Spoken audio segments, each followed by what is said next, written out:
Welcome back to Truth or Recon. I'm Agent D. Baker, a retired narcotics detective, SWAT team member, and U.S. Navy combat veteran of OEF and OIF. With years of real-world experience in high-stakes environments, I have seen firsthand the dangers that lurk both in our communities and now increasingly online. These conversations can get raw, they can get heavy, and sometimes they may not be suitable for children, so consider this your disclaimer. But if you care about truth, justice, and accountability, then you're in the right. What's up, everybody? Very random time for me to go live, but I'm just going to go live for a little bit. We had a lot of good discussions last night about all the Nancy Guthrie updates, and been some more action, I guess, if you will, today. So this case keeps getting stranger every day. And so everything that went on yesterday, and then we didn't get any press release or anything today. I was hoping we would, but that didn't happen. But we do know that investigators were back on Nancy's property today, doing some searches, looking down a manhole, a septic tank, whatever it was, pretty much the same difference as far as they're concerned. I don't think I saw some comments about that maybe that meant that they were looking for lack of better words, pieces of her. I don't think that was the case. That's not what it looked like at all. I think they were possibly looking. I could be wrong, obviously, but I think they were just looking to see if her body was, dumped down there. If somebody opened that hole up and put her down there, more than likely. Now I could be wrong, but they definitely weren't like looking for pieces, because that from the video I viewed anyway, that wouldn't have been the case. I don't even know how to begin to think if that's even possible in that situation. I mean, maybe it is. I guess it's possible, but I've never heard of that. Not saying it hasn't happened, but I don't believe that was the case. But here we are. We're still with no official, releases from the authorities. But I stand by. Nothing has changed my mind from where I was last night on my opinion on everything. And we're talking about Nancy Guthrie, Savannah Guthrie, mother that's missing, abducted in Arizona. And where does some of these mainstream media, Fox News, CNN, where do they get these experts from? Because I've seen a few in the last few days that they don't know what they're talking about. I'm talking about law enforcement experts. They're consultants. And I saw one on Fox, I think it was Fox News today, stating that this was obviously a professional group and a professional abduction. That it was the craziest thing I've heard. Like, nothing that I have seen so far tells me that. In fact, you all that has been following me know that I've been saying the opposite. Nothing about this screams this was a professional group that does abductions, that kidnaps people. Nothing about this does. And this expert, he was a retired New York NYPD detective or something like that. I was like, what? It didn't make any sense to me. And that's just one example. I saw that today, and uh, who was it? Nancy Grace had one on a couple days ago, and he said something just as dumb, and she let him have it too. By the way, I've never really watched her. I don't have anything against her. It's just I don't have time to watch, other people and stuff most of the time. But I was watching some clips of one of her shows where they were talking about it, and this guy. This was the reason I brought up the ICAC. One of the reasons I brought up the ICAC thing yesterday when they, when ICAC people were seen at Nancy's residence. And if you're not familiar with ICAC, it's Internet Crimes Against Children Task Force, and it's a federal task force that works internet crimes against children. Pretty self-explanatory. But they were out at Nancy's house, and this guy was like, "Well, he is supposed to be a law enforcement expert," and he said, "Well, we saw ICAC him, so that definitely means there's something to do with children involved." No, no, no. That's the furthest thing from the truth. Furthest thing from the truth. It is very common for ICAC to come out and help on other investigations when data is needing to be pulled from computers, phones, camera systems, whatever. It's very common because they are some of the best in the business in pulling data from things. That's what they do. I had numerous, when I was working narcotics, numerous pretty big investigations where we would need to seize computers and stuff like that I would have a couple of the ICAC task force people come out with us, and they would handle all the electronics and stuff, and I would write the search warrants for the items, but they would take them back and do their analyzing and pull all the data from them and everything. Very common. But again, that was another expert, but it was funny because she picked up on it immediately too. She was like, "No, this is not her exact words, but she pretty much said, 'You're an idiot. Get off here.'" And she did say, "Get off." She said, "Take him off." And they cut the camera from him. That was pretty funny. But I don't know where they get some of these experts. So there was another one a while back, and I can't remember what station it was. I want to say CNN, but I could be wrong. And he was a narcotics expert, allegedly a former DEA agent, and I can't remember what he was talking about. It's been a couple months ago, but I remember thinking that, like, whatever he said blew my mind. That he said, like, it was nowhere close to being the factual about what he was saying, and I was like, "Where in the hell?" But anyway, my point in saying all that is, just because these new big networks have someone on that they call an expert in whatever doesn't always mean these people know what they're talking about. Now, a lot of times they do, but I've seen some, and that's why I gave those examples. They're, I don't know. Only thing I can figure out is maybe they were high in commands, high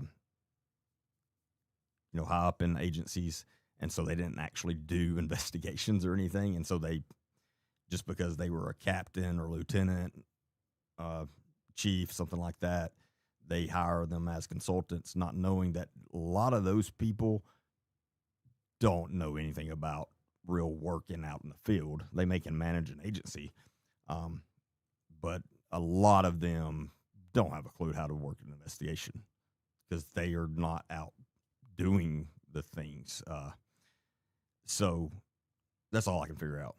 But anyway, don't always trust those people. I didn't mean to get on a long rant about that. 10 minutes there, but anyway, here we are. But CPS helps Epstein list. I don't know what that means. Stirring your pot.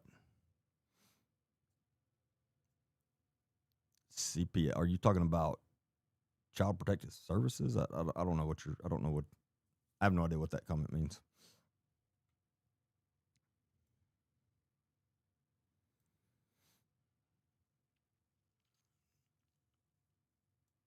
Let me catch up on some comments. Uh-oh.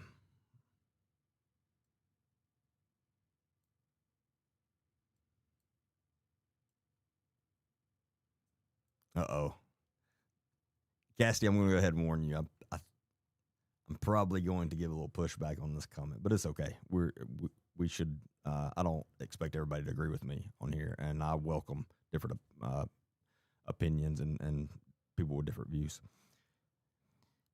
Cassidy said, and another thing that really bothers me is all the coverage. Don't get me wrong. If it was my parent, I absolutely would want the same, her picture to be everywhere, to be talked about. At the same time, why doesn't all these children and adults that are missing get the same coverage? Because they're not high profile. So the first part is what is going on here is not common at all. And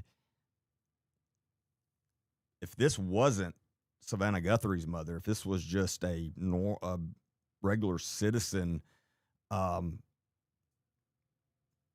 this was happening, it would be getting a ton of national news coverage. Now, can I say it'd be getting the same amount? Probably not, but it would be getting national news coverage daily. It would be a big thing because this is not common at all, not in the United States.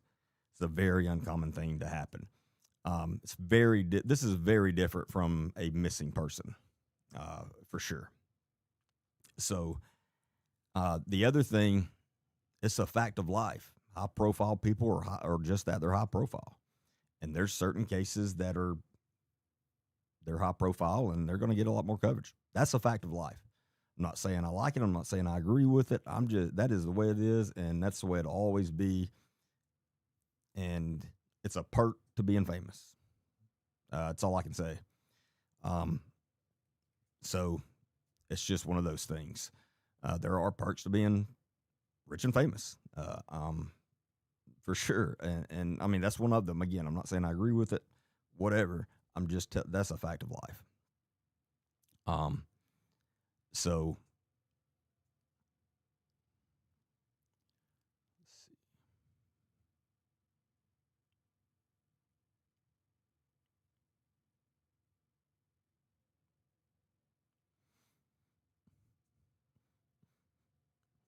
And to hit on this comment, said it's been really hard to follow, kind of all over the place. And like I'm saying, there's so many people reporting, and it's hard to really know where they are in the investigation. So, full transparency, none of us know exactly where they are in the investigation. We can, almost everything I'm saying, and I make sure to make it very clear. Hey, this is pure speculation on my part, but this is what I believe. But as far as me getting up here and saying, all right, I know for a fact they're doing this, or I can't do that because I don't know. I'm not there. I'm not part of the investigation, nor does anyone else, including media. So be careful. If someone is acting like they definitely know for a fact everything that's going on, don't trust that person. Don't, because they don't. Be careful listening to that person. But any legit investigative journalist, podcast, or whatever you want to call us, when we're watching this story just like you are from the outside. Now, some of us have experience in working, in certain fields, and I was a long-time detective. I worked missing persons for 2 years specifically, and then was a detective for over 10 years.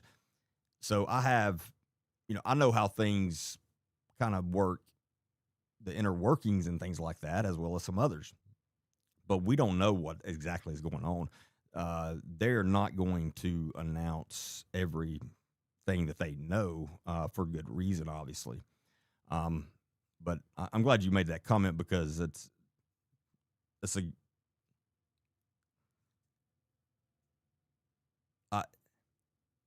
because I'm glad it made me say and make sure that I'm clear. If you're following somebody or listening to someone who acts like they know exactly what's going on and no, they don't. Be careful with them. They're just trying to get clicks or whatever the case may be.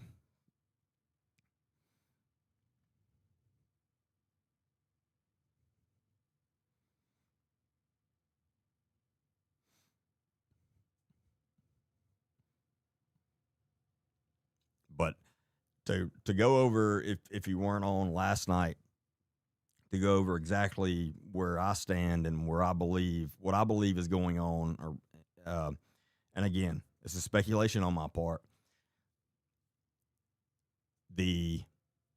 So walking down the timeline of day before yesterday, if I'm correct, day before yesterday.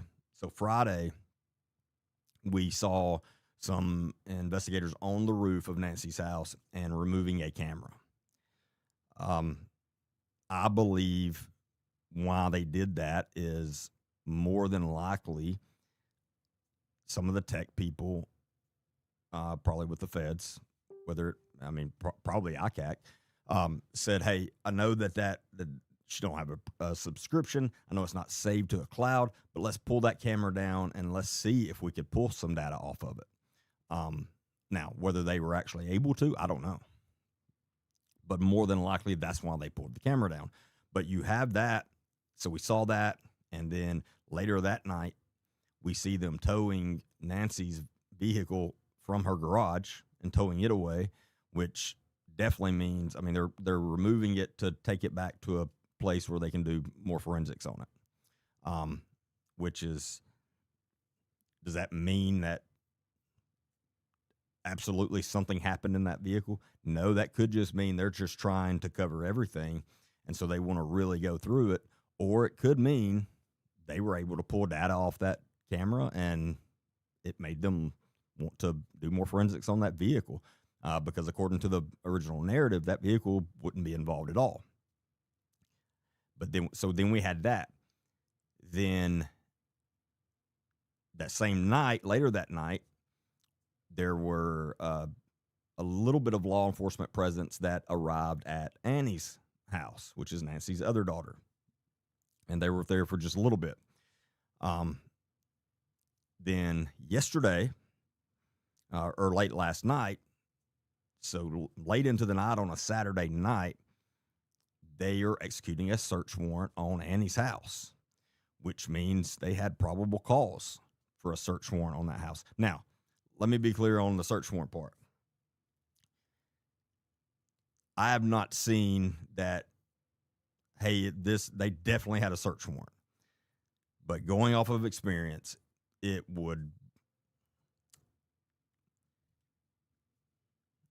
don't think there's any way they would have been doing that without a search warrant, even if they were given permission. In those situations and serious crimes like that, you don't take that chance. You want to cover all your bases, and so you're going to get a search warrant. Now, again, if it comes out that they didn't, that is possible. I would highly doubt that is the case. So I believe more likely than not, they definitely, I can't say it like that. More likely than not, they obtained a search warrant on Annie's house before they went in and was taking all these pictures and removing some items, evidence from the residence. It's very telling. So that means them having probable cause to do that means they have more information than they've put out, obviously. And it has something to do with Annie's house. Now, again, it could come back that they didn't have a search warrant and that they gave them permission and they were just going in there to cover everything. I don't believe that, though. That would be very hard for me to believe. So, pulled the camera down. We don't know if they got data from it, but let's say they did. Then they remove her vehicle for further forensics. Then, late on a Saturday night, they're executing a search warrant on Annie's house, taking tons of pictures. They were there for over 3 hours. And then today, they're back at Nancy's property and searching areas of the backyard and around the property. And I saw some pictures of or video of them checking down that manhole. So I don't know.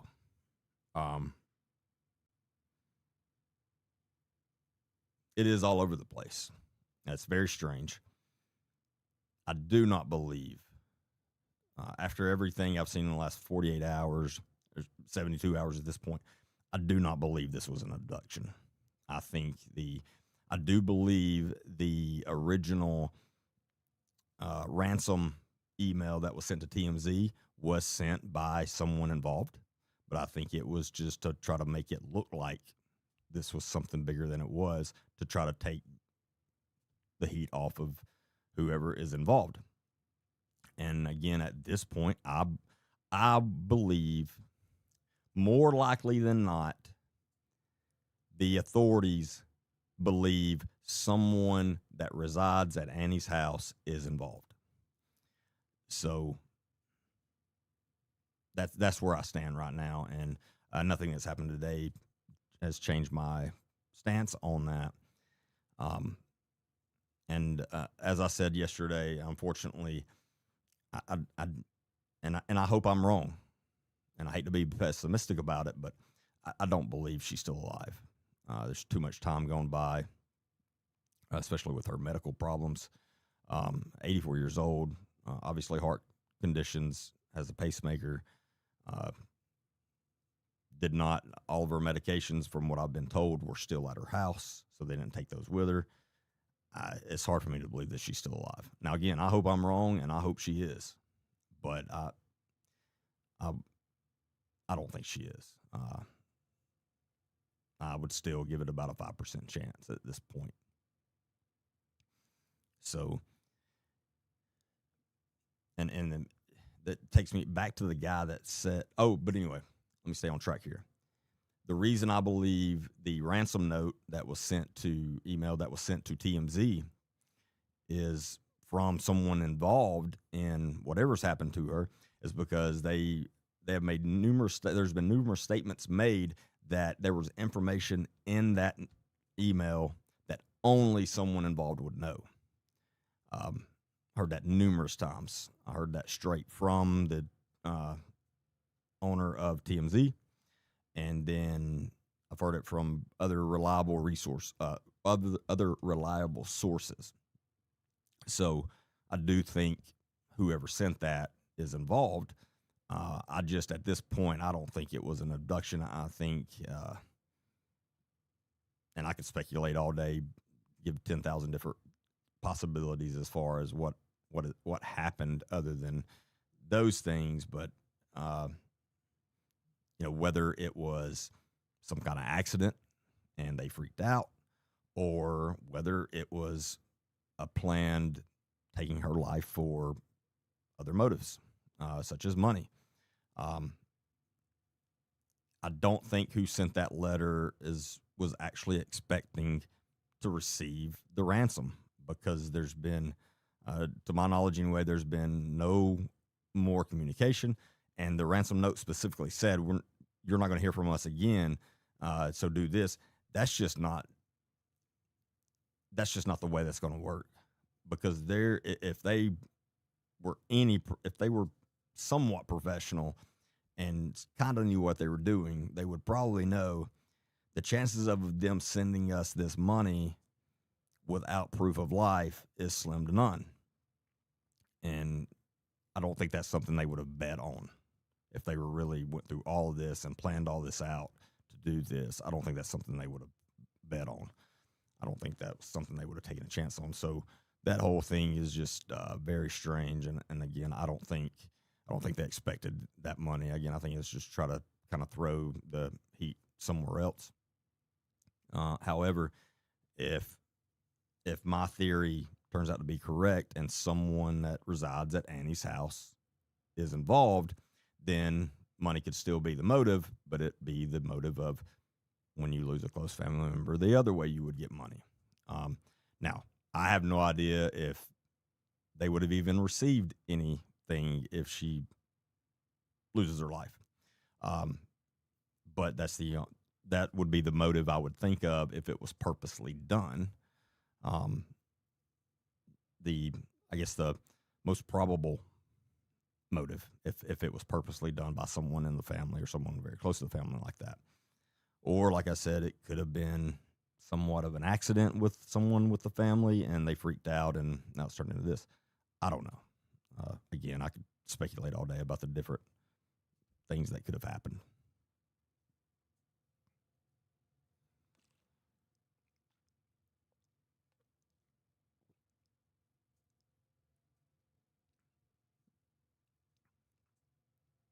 I see somebody talking about my chair. I've been accused of having a mullet a lot because of my chair, but no, I do not have a mullet at all. This is a chair back here. Team, do I need to get a different color chair or something? I don't want people walking around calling me mullet man. Did you see that mullet man talking about it? Nobody gonna trust a mullet man.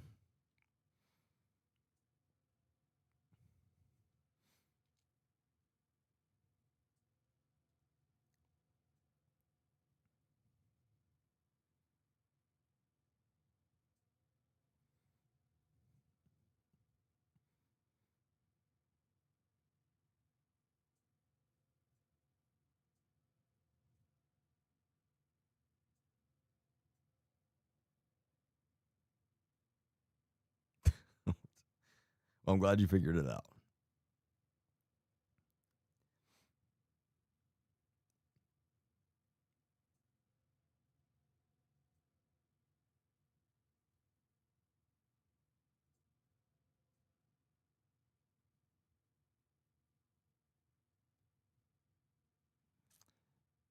That's a good statement. Even with a ransom, what are the odds of getting her returned? I agree with you. Um, Again, this is not something that happens often in the United States. Um, it would be hard for me to believe if this was a real professional abduction for ransom. It'd be hard for me to believe that they would get her back in the being alive. Either way. Now, if this was another country, such as some of the countries where kidnappings are very rampant, they, as weird as it sounds, the kidnappers want to keep that reputation of, no, if you really pay us, you will get your person back. And so a lot of times they do try to keep the person alive and get them back because they want to be able to kidnap the next American and do the same thing. However, here, I don't see that being the case. I think it would be too much of a chance of, her being able to identify something about them, and I don't think that's something that someone would take a chance on.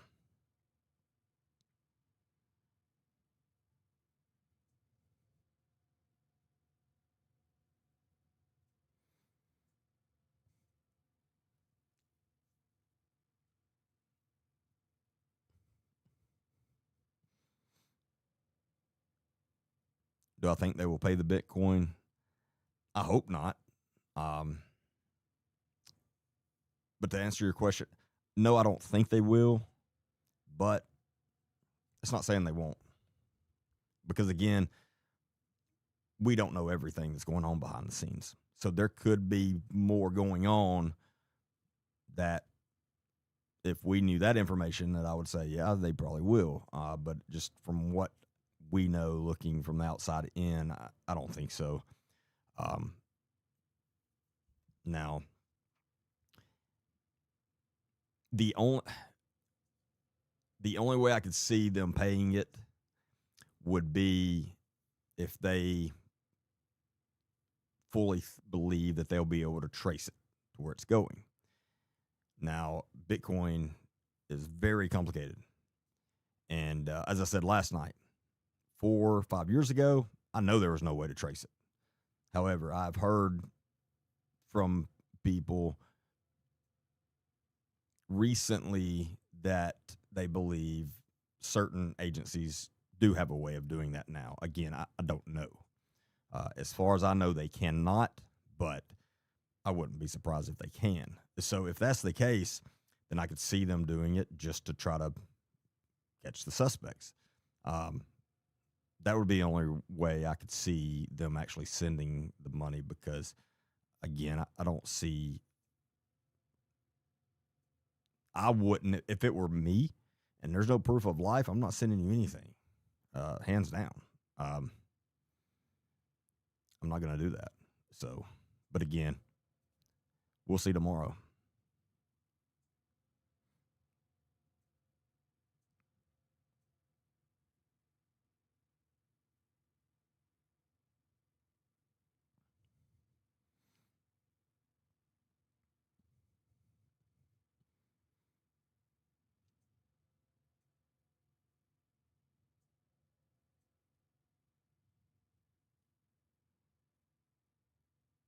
Was any of the family in financial trouble? I have no idea.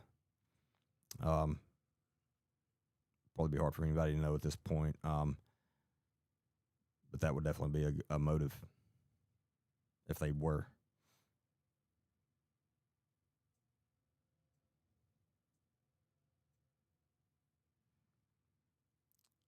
They can supposedly trace it to overseas, but if it's overseas, they won't do crap. I, you, yeah, with our president now, yeah, they will. I guarantee you they would. If they could trace it to where it's going, the United States is going to be there. I about guarantee you that. Prior administrations, no, I would fully agree with you. Our current administration, we're these we're running the world right now. So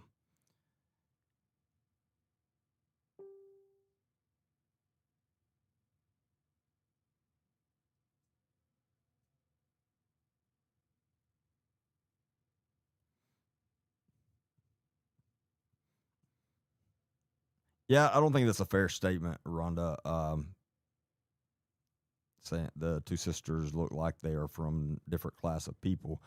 Um, Again, that also goes back to what I was saying when we are talking about body language and things like that last night.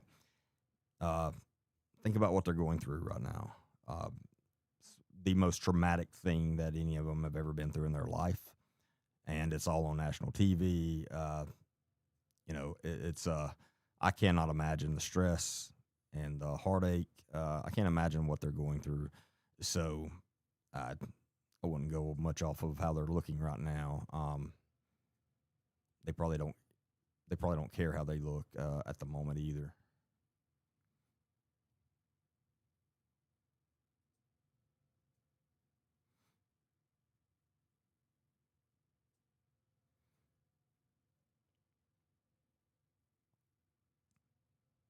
Yeah, they've probably not slept much at all, if any. I mean, again, they're going through like they're still right in their traumatic.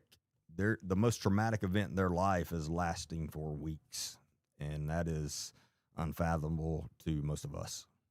Um, I've been through hundreds and hundreds of very traumatic events from my career between the military and law enforcement, but none of them lasted for a week, 2 weeks.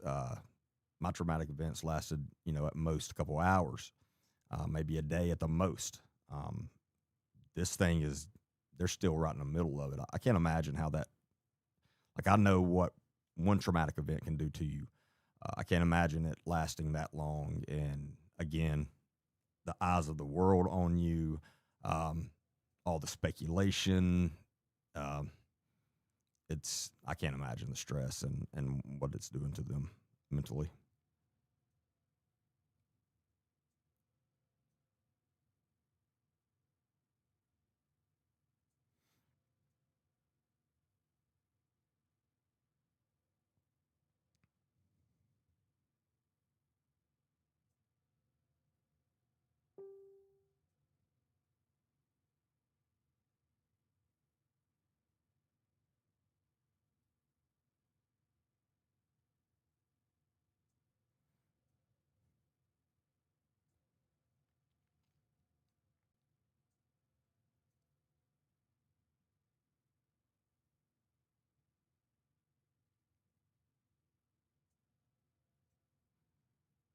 Get back to corrupt officials and cops here. I mean, this is my podcast and my live. Uh, this is not scheduled live. First off, um, so I'm not trying to be an asshole, but I guess in a way I am. If you're not interested in what we're talking about tonight, you don't have to be on here.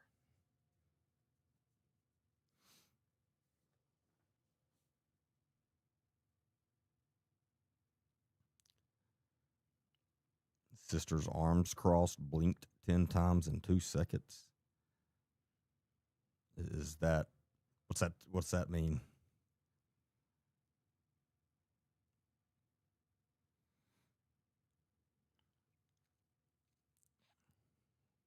Again, I've been teaching interview interrogation and body language for over 10 years. traveled across the country teaching it.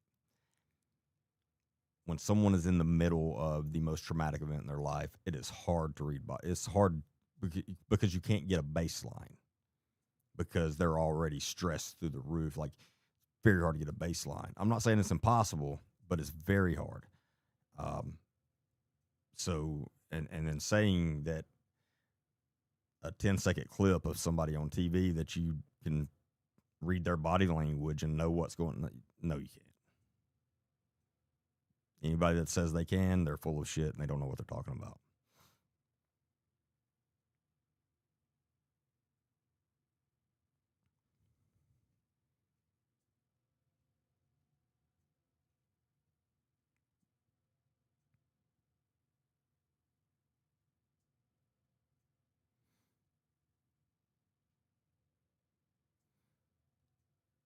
Yeah, and that's also, I mean, it is definitely Z Mama.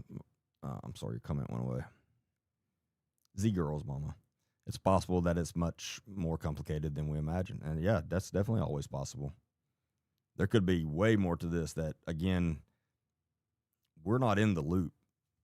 So there could be way more to it. I doubt there is, but there definitely, I mean, that's always a possibility.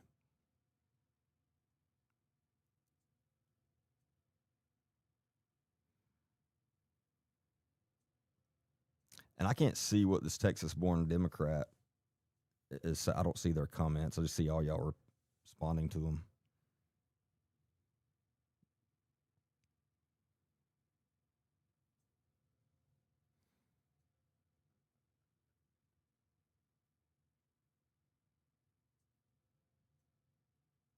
Do I know if Nancy has siblings?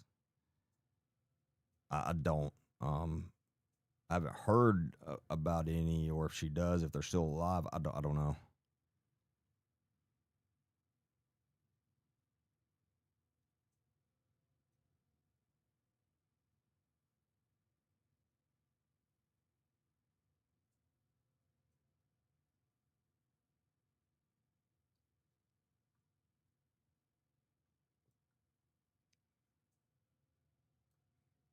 YouTube, I'm sorry. It's late, and I have not paid attention to y'all's comments. I forgot y'all were over here. I've not paid attention to y'all's comments at all, and I apologize. I will keep a better eye over here.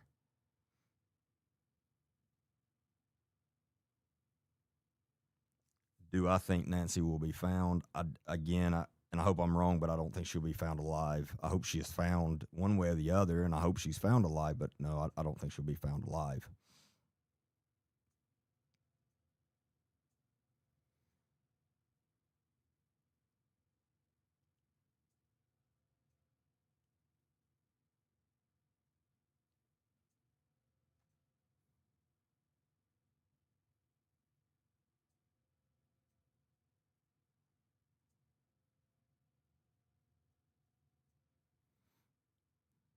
Well, and I put the talking about the rumor of the son-in-law being a suspect.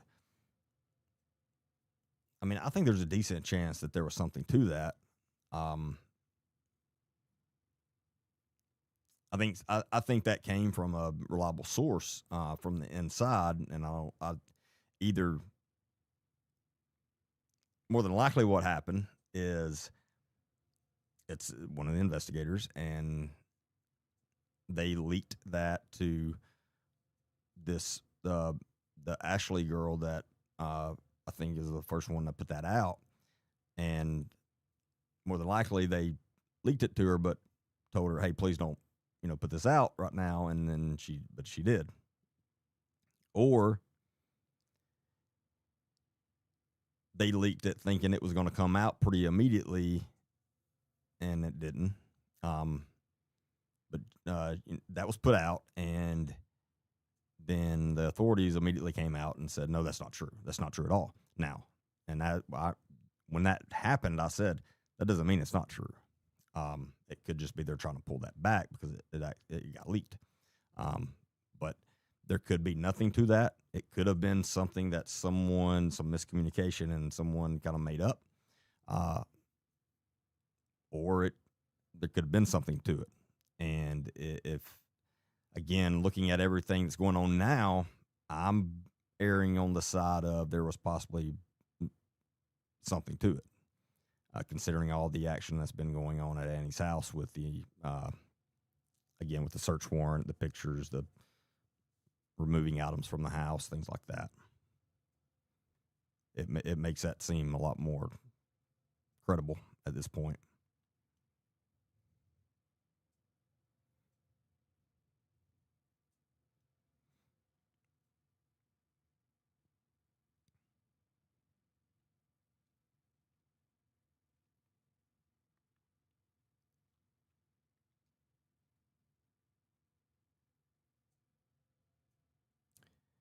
Do I think this is two separate crimes, this murder and kidnapping? I, I don't know exactly what you mean by that. Do you mean like legally? Or do you mean, I don't know exactly what you mean by that. I'm probably overthinking it, but I mean, legally, yes, it's two different. It's two different crimes, for sure. If she was moved before, if she was moved while she was still alive, then yeah, it's kidnapping. And then if if she is no longer, if her life has been taken, then yeah, that's two. And uh, I don't know the laws. I don't know the state codes in Arizona. In Alabama, if when you have two Class A felonies like that, that's when the death penalty can come up. Um, so legally, yes, it is two separate crimes, but I don't know if that's what you meant by that question.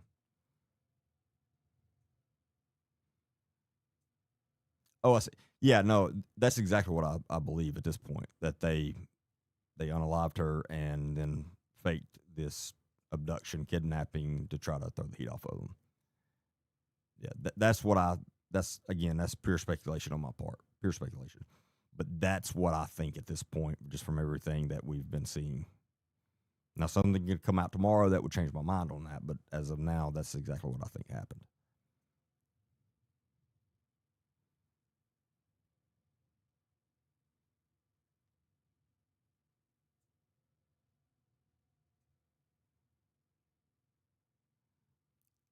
No, they have not found her, as far as I know. No.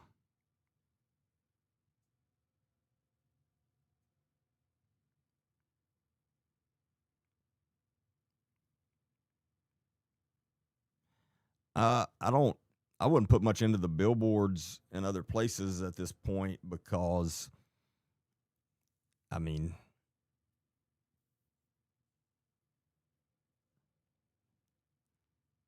this is very. This is the biggest thing going on right now. Um, so I wouldn't put much into that as far as if that means that they may think she's further out or something like that.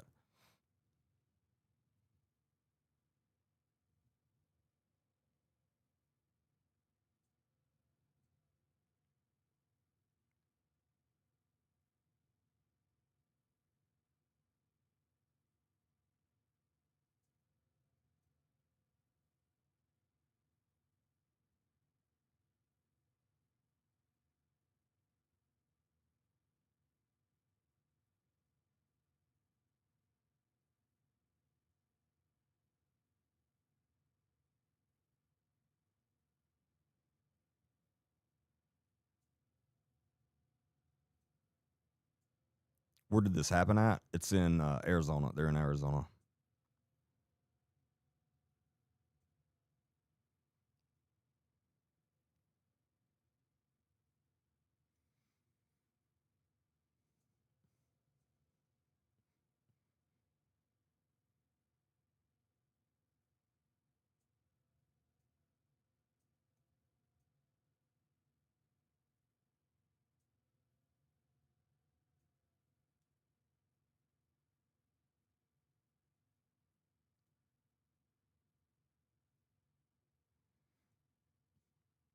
Isn't he a teacher? And don't they background check them beforehand?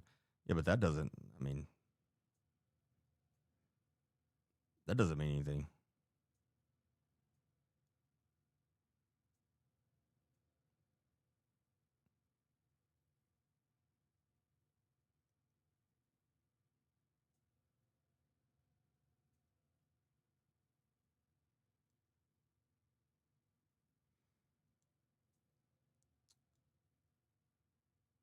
Yeah, I can't read your name. Lorist 157, whatever it is. Yeah, I mean that's a good possibility. That could have definitely been what happened. She said, uh, I believe Tom. I call him shorten that down to Tom. Had been getting money from her, and she finally said no, and he got violent. That's definitely a possibility.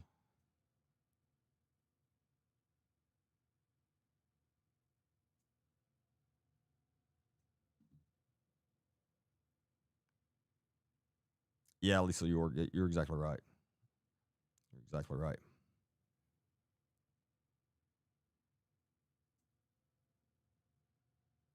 Good morning from Scotland.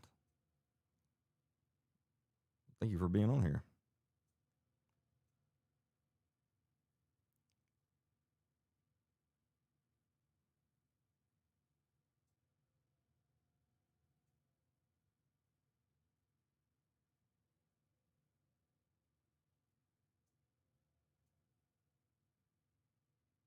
It must be your computer because no one else has said anything about the audio on YouTube.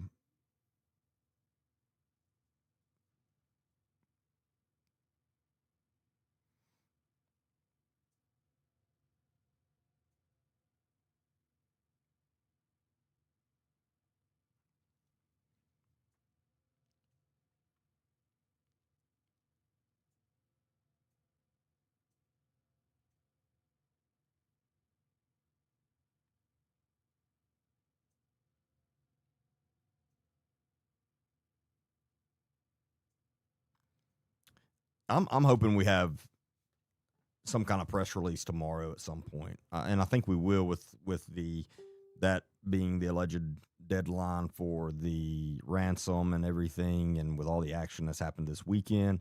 Uh, and now we may not, but I hope we do, and I kind of think we may. I think we may get some kind of update tomorrow.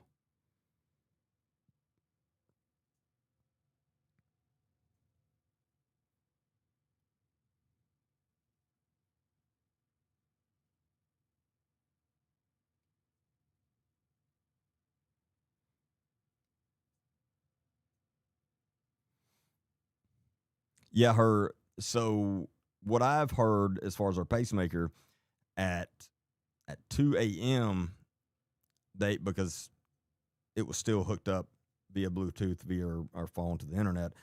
At 2 a.m. there was a spike in her heart rate, which would make a lot of people think that maybe that's when she was confronted, and that makes sense.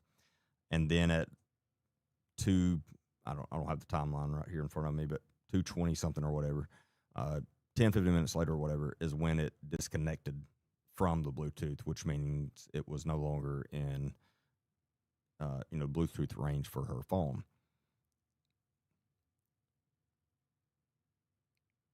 Now, could not have anything. The spike could not have anything to do with it. That we don't know, but I mean that would make sense.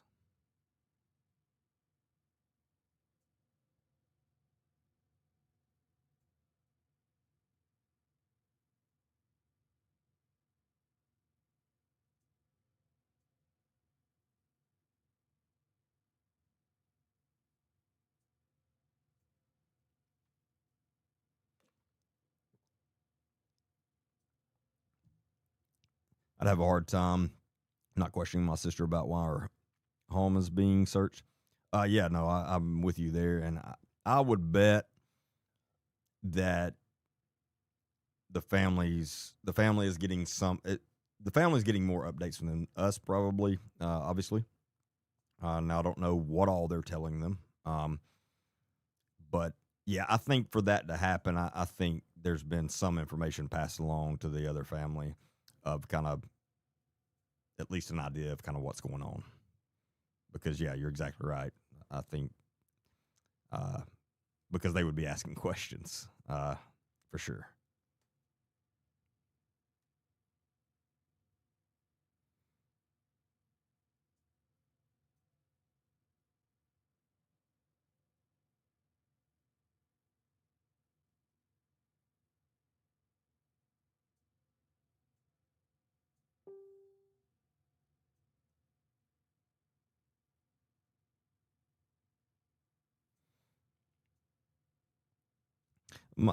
I don't agree with the money's the root of all evil.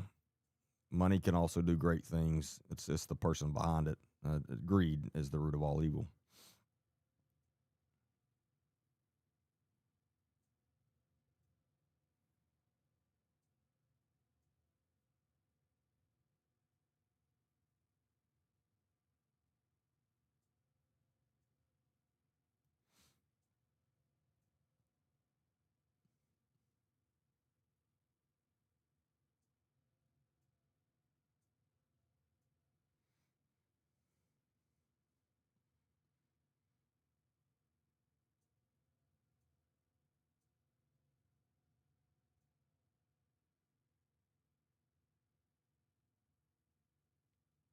How far of a drive is it from Tucson to Mexico? It's this drive.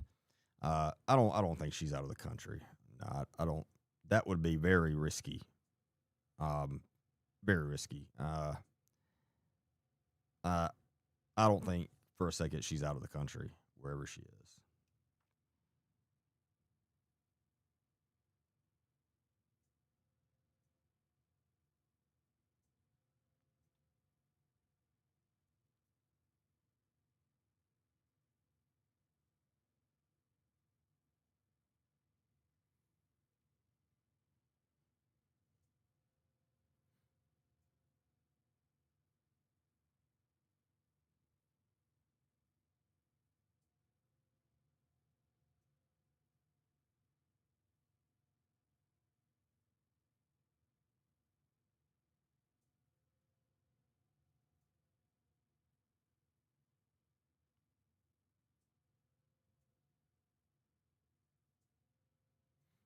Yeah, I would think she's not too far. Especially if she's alive, she's not too far. Again, it's very risky to transport a kidnapped individual anywhere. So you're gonna do as the least amount of transportation as possible. There's too much that can go wrong, especially one with health problems.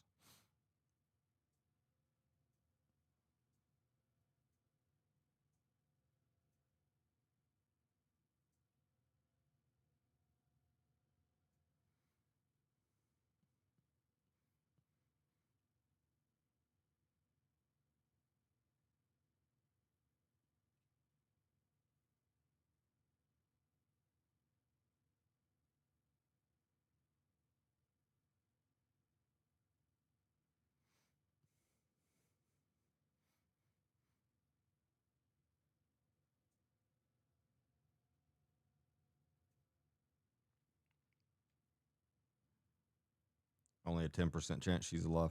Yeah, I would. And again, I hope I'm wrong, but I would give it about a 5% chance at this point. Just with her age and health problems and everything going on, the way it's played out. Yeah, it'd be hard for me to believe it.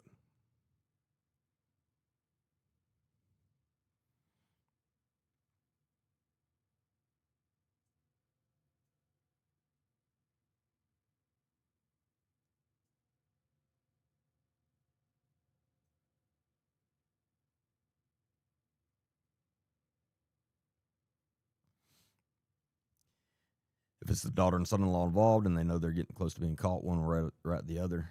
Well, and like I said last night, if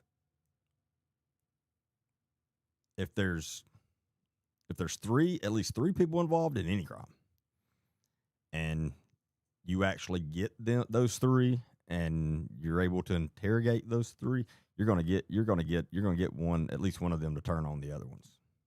I mean, if you're even halfway decent at interrogating. Um, so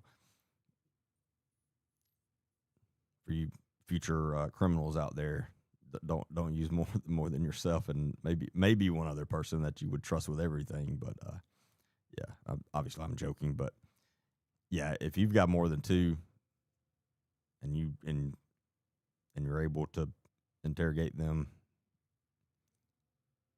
you're probably going to be. You should be able to get the truth anyway. If you don't, it's a horrible interviewer.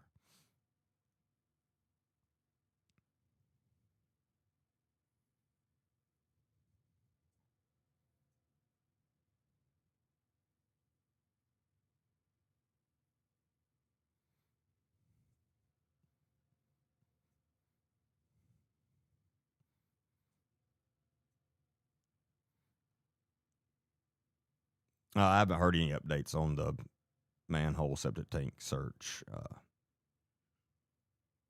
Again, that could just be them covering all the grounds. Um, one thing I know from working missing person cases, you start from that starting point and you slowly work your way out. Because a lot of times they're way closer than you think.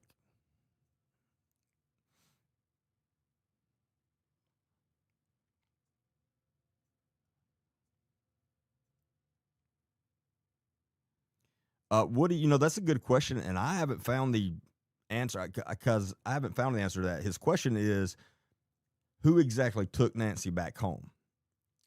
And I've had that question too because I've seen in a lot of places people said that it was the daughter and the son-in-law, and then I've seen a lot of people say it was the daughter, and then I've seen a lot of people say it was the son-in-law.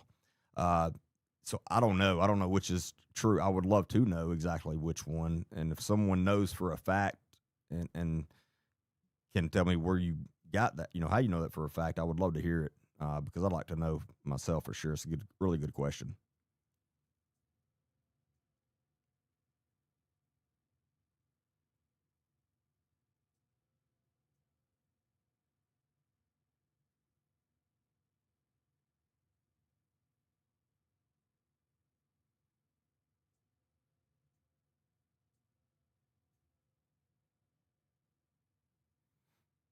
Y'all are all still replying to this Texas-born Democrat. I've not seen one comment. Why are they getting like filtered from me seeing them? Which wouldn't make sense. So somebody on my team, if you could pin one of the Texas-born just one of their comments.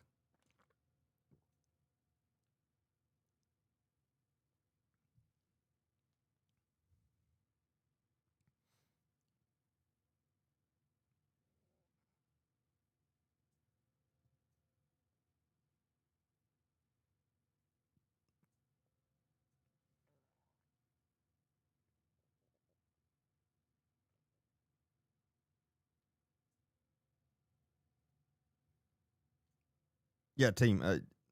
If they're giving that much issue, get them off. Because again, I've not seen one of their comments for some reason. So, yeah, I mean, get them off.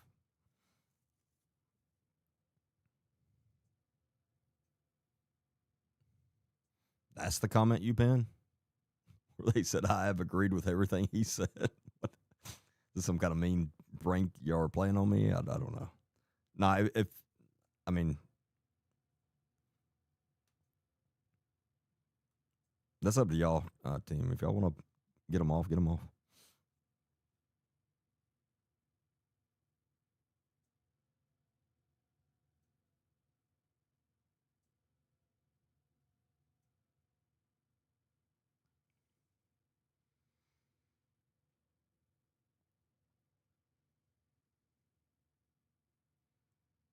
So somebody on YouTube is saying the sheriff has made conflicting statements about who dropped him off. That he himself has stated that it was Annie, and then other times he stated it was Tom, and then other times both.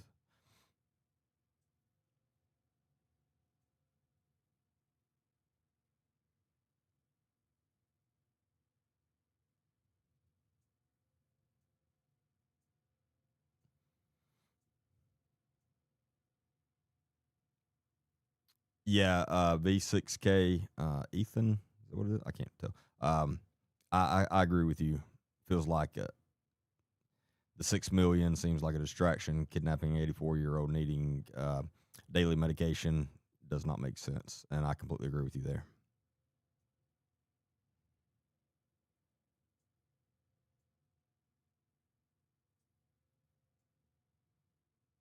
What are you talking about? Clickbait?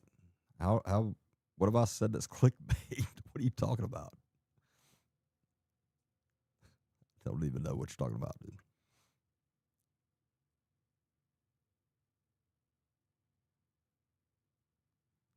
Savannah doesn't have 6 fingers. Um,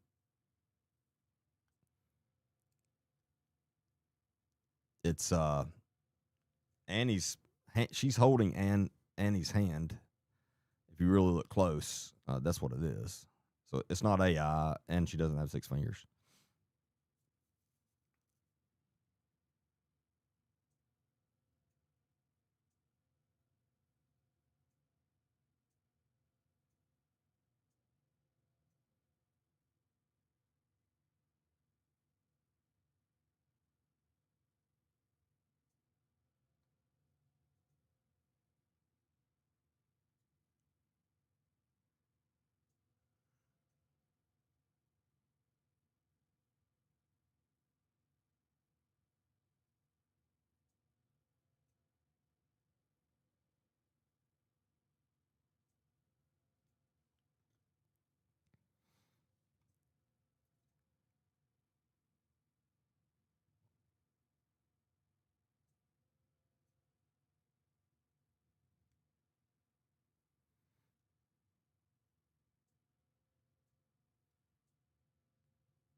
Yeah, who cares about the 6 fingers? No, I kind of agree with you. People are just looking.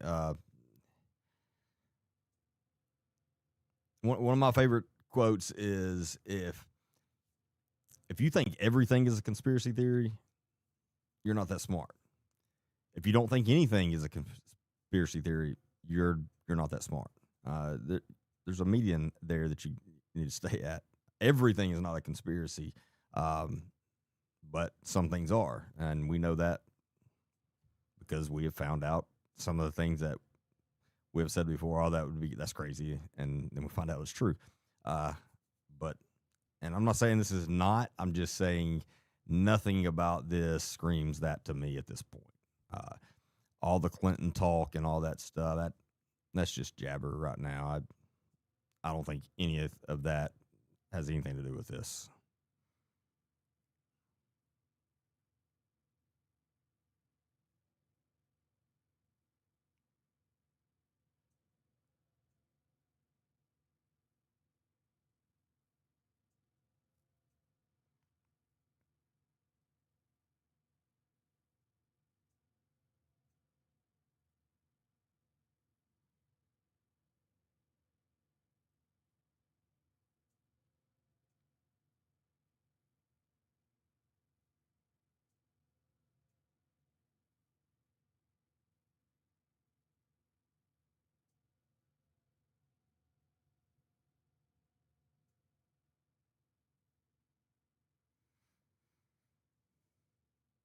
No, to my knowledge, they have not sent money yet.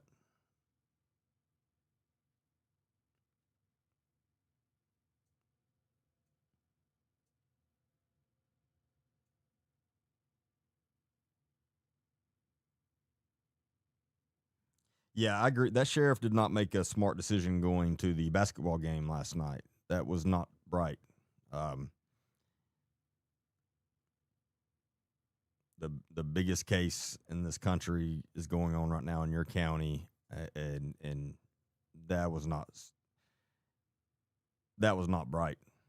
I don't know anything about the man, but that was stupid. No, no better way to put that. That was not smart.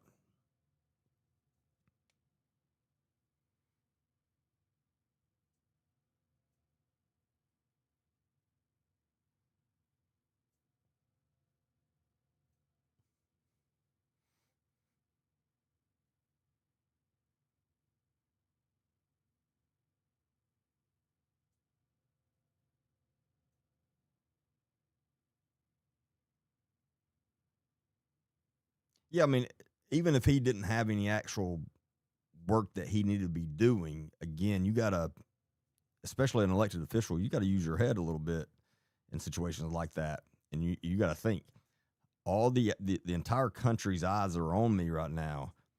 Should I be seen out at at a basketball game, you know, relaxing? No, it's not smart.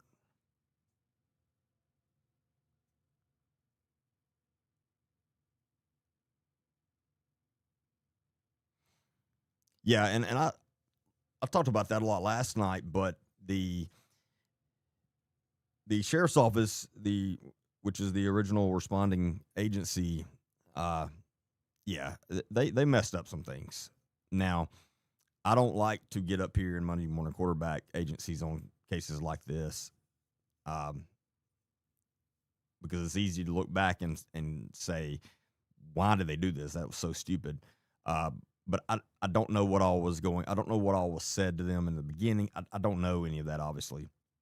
However, my point is they should have known immediately this is a very high profile case due to who her daughter is. And working those kind of cases, when you realize that, you know all the eyes are going to be on this. And so you should make sure you are crossing all your T's and dotting all your I's. And now I understand some are going to be saying, why wouldn't you do that on every one of them? Well, you should, but I'm just giving it to you real world and how the real world works. Because in the real world, that's just not the way it works. And it should. Like I said, I understand that and I agree with that. But when you know it's a high profile case, you, the fact that you just kind of go out there and treat this as, well, she just walked away, because that's what it looks to me like they treated it as in the beginning.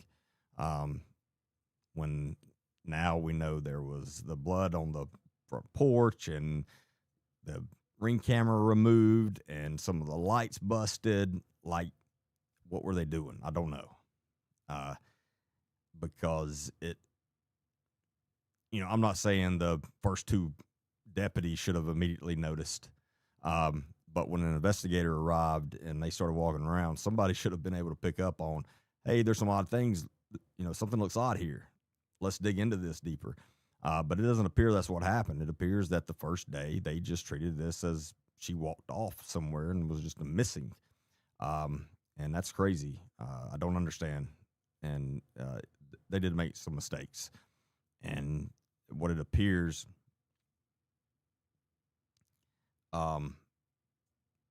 that once the feds came in, once the FBI came in, that they're doing cleanup. They're playing cleanup, and that sucks.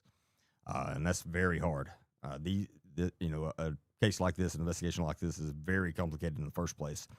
And when you come in, you're having to play cleanup on top of trying to figure it out. It makes it so much more hard. I've been there, and it sucks. It's very frustrating,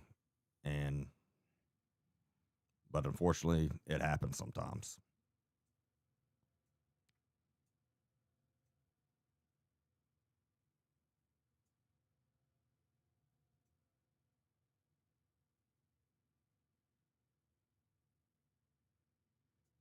Yeah, I don't know why somebody would plant blood. I, I, I don't think that's the case.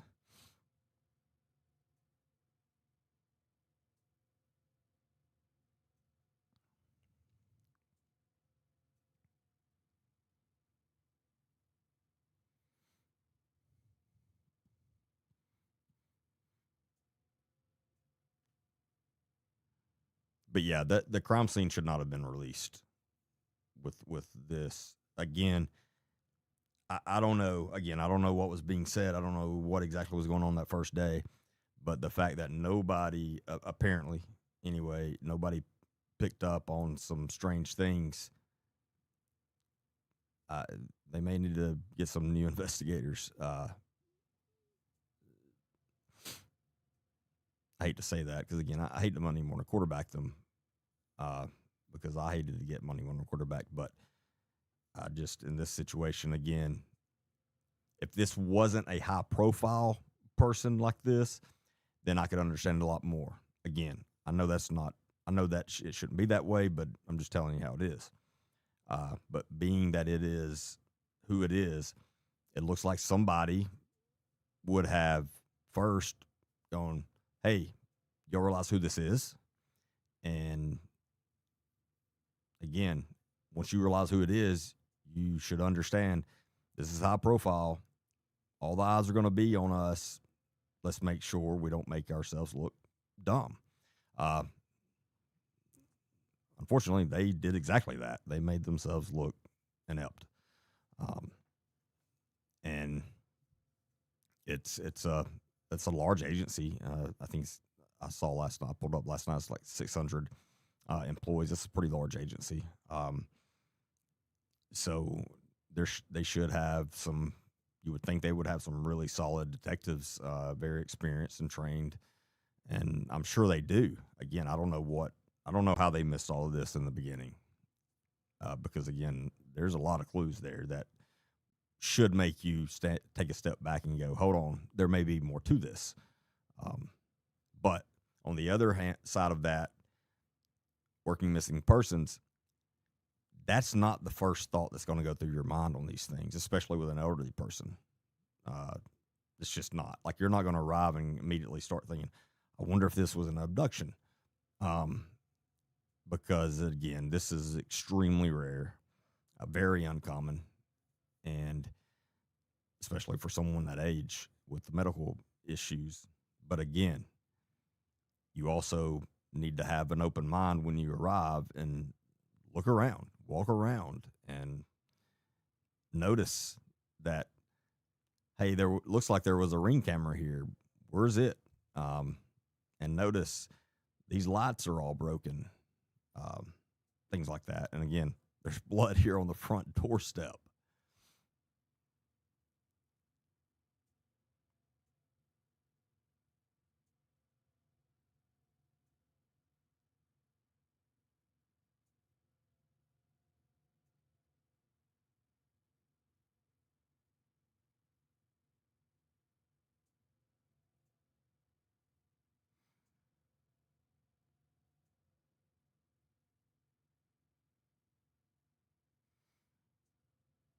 Yeah, DK, GB, I agree. Or I think that's a decent possibility.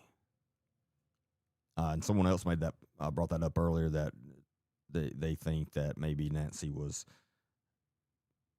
financially helping the son-in-law and daughter, and maybe she decided to cut them off, and that led to something. Again, that's pure speculation on my part. But I think there's a decent chance that is possible.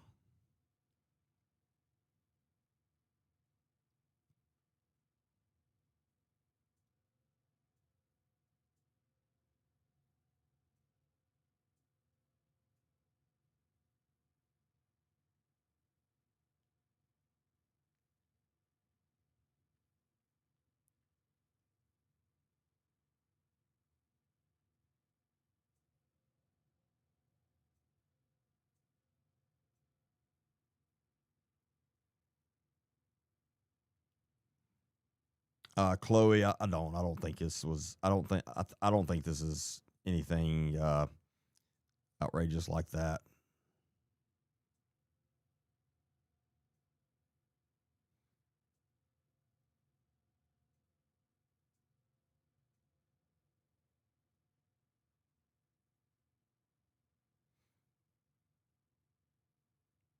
Yeah, I mean, I'm not ruling Annie out by any means. Um, like I said, the only thing that I will say right now is more likely than not, the authorities, the investigators believe someone that resides at Annie's house is involved, and I fully believe that, due to what we saw last night, because that's the only thing that makes sense at this point. Um, and now I do put more attention on the son-in-law just because there was a rumor a couple of days ago that he was the prime suspect. Now, yes, authorities immediately came out and said, no, that's not true. Not true at all, but that doesn't mean it's not true. Um, and at the time, I didn't put much thought into that because that's all we had. But now seeing everything that's happening specifically at Annie's house, it makes me think there was probably there there's a decent chance there was something to that. That was leaked information. I mean, I'm sure it was leaked information from one of the detectives, one of the investigators, uh, and they weren't supposed to leak it. And whether they leaked it and said, "Hey, please don't share this yet," uh, and the person said, "Well, I'm going to share it," anyway, and then shared it, um, or they thought it was going to be released the next day, and so they was giving their friend a little insight, and then it wasn't released for whatever reason. Uh, I mean, I've been there. I've led cases where I have meetings with upper command, and we, I give my opinion of, yeah, this is our guy, this is our girl, whatever, and they say, all right, we're going to do a press conference tomorrow and put it all out. And then tomorrow comes and they've completely changed their mind, and there's nothing the investigator detective can do. Um, that happens. So it could have been something like that.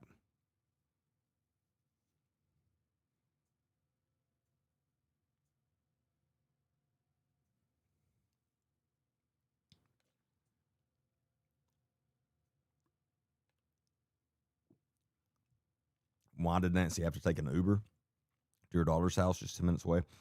Again, I would need to know if that was common.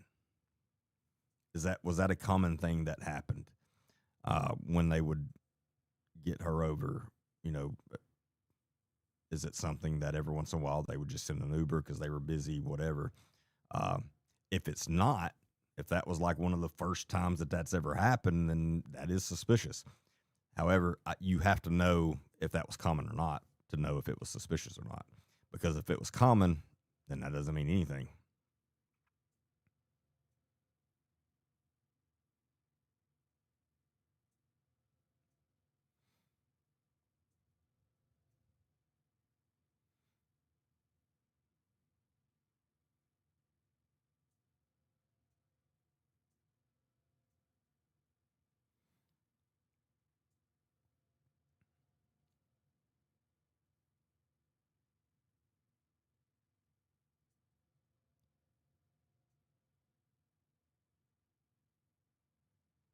Do I think they paid a small portion to show they were serious? I mean, I would doubt it, but I could be wrong. Uh, but it is possible, for sure.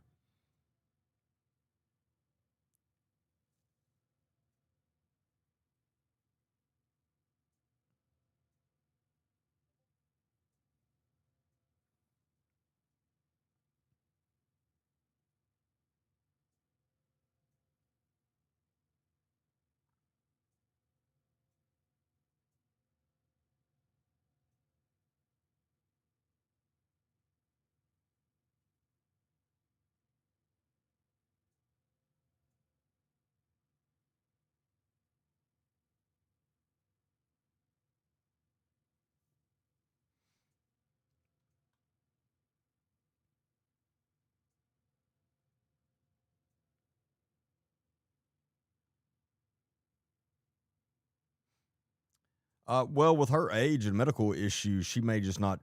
Somebody said it does seem weird that she Ubered when she had a car in the garage. With her medical issues and her age, she may just not drive much at all, if at all. She may not drive at all now. That that wouldn't surprise me. Again, I don't know, but that wouldn't surprise me at all.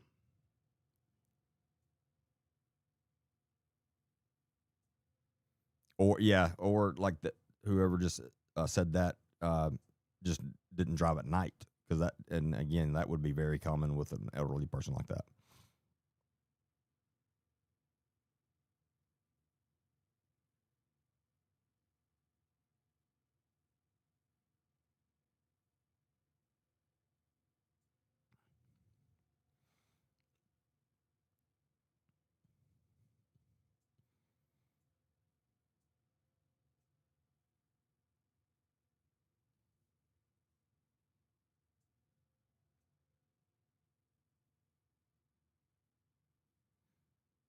Yeah, we will have a moderator next time on YouTube. I apologize. I don't ever. I this. I've just started going. I used to go live on YouTube some, but I just started going live again. Like tonight was the first night where I'm going to be going live every time on YouTube as well. And so it's not my team's fault. They didn't even know I was going live on YouTube tonight. I just threw it on them. So, but we will have moderators over there from now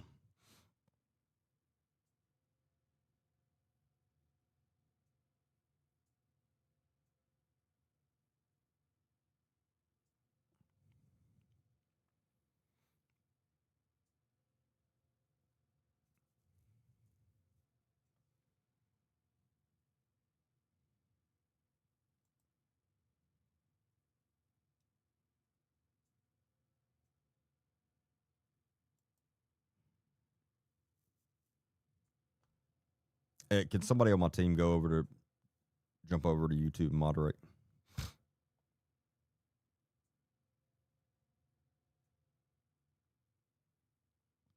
Let me know when you get over here. Make a quick comment when you get over there, and I can moderate you, or I can make you a moderator.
All right, Katie, you should be good.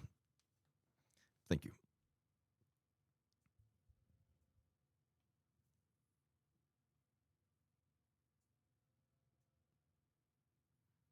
No, I do not censor comments that are unpopular. I welcome um, different views from mine. Ask anybody that follows me.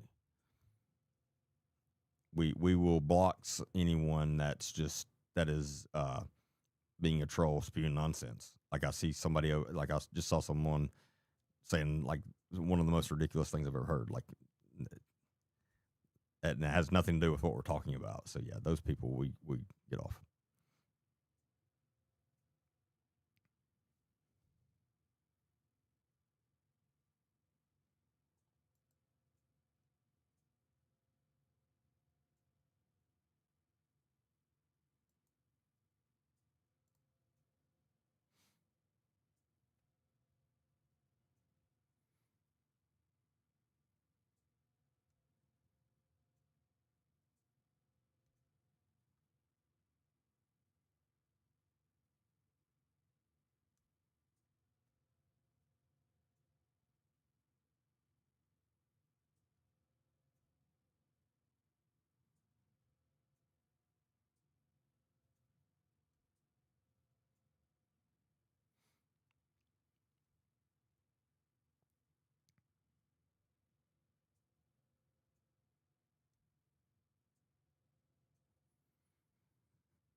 No, DKGB, you're good. I wasn't talking about you.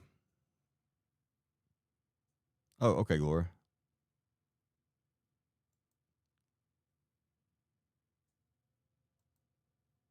All right, Gloria, you're on there too. Thank you. All right, we got this situated.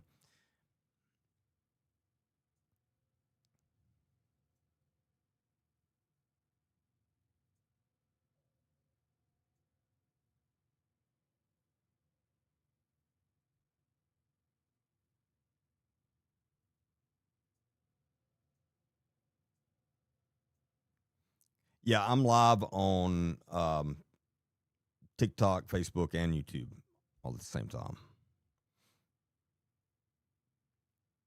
And for anyone new, my normal times is the normal times I go live Mondays, Wednesdays, and Friday nights, 8 p.m. to 10 p.m. And it's a lot more. Hold on. What? Yeah, make sure to catch me on those. And on my normal lives, everybody will be able to see everybody's comments. I put them all up on the screen. I just jumped on here tonight, and so.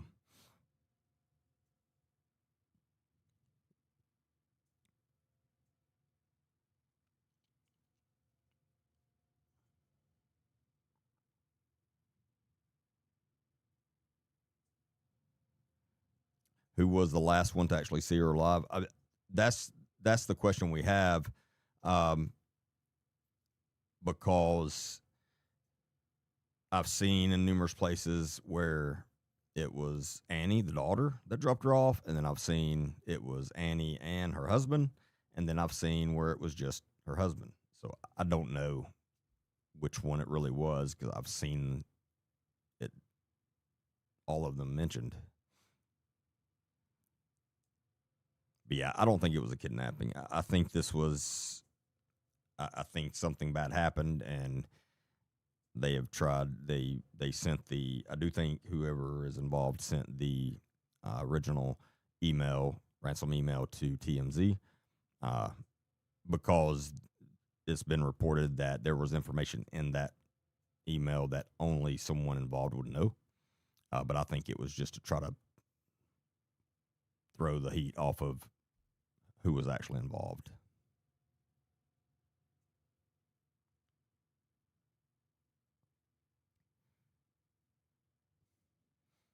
Well, I don't think the family would be willing to pay the ransom.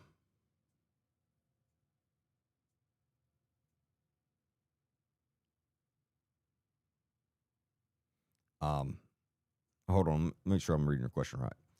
Why do you think the family would now be willing to pay the ransom despite no proof of life, death, even kidnapping, but they wouldn't pay with no proof of life when presumed alive? Oh, I see what you're saying. I think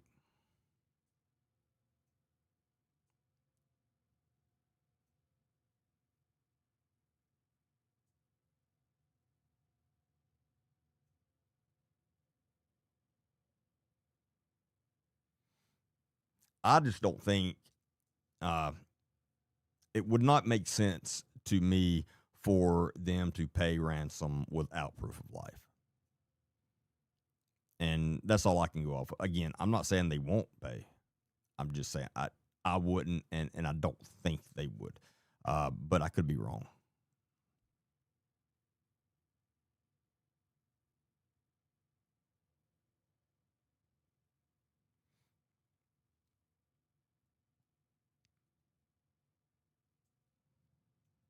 Well, Doris, I think the like I said, I think the first ransom email sent to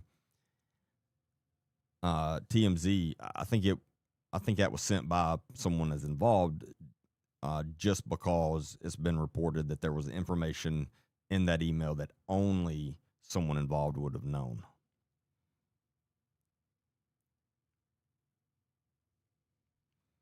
I think Annie has a child that's someone said last night. I think they're 11.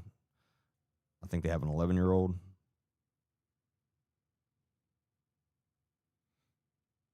But yeah, I think the letter. I think that ransom letter was real as far as from someone involved. I don't. I think it was just to try to take the heat off of what really happened. Um,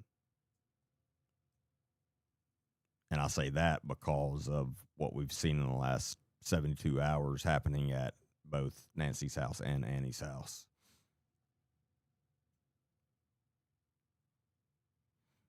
Well, you can't just use a pic to send to do proof of life.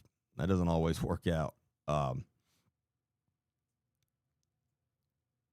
I would I would have I would ask for a video, but also ask a question that only Nancy would be able to answer.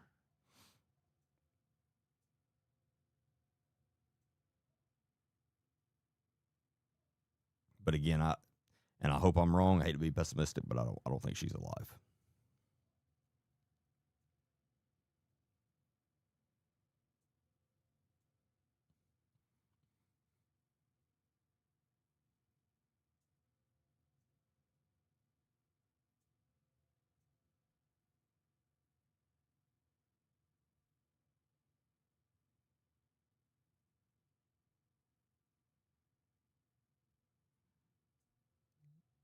But yeah, there's been some other completely fake ransom letters sent, and they arrested. I know they arrested one guy out of I think California that was just trying to capitalize off of this.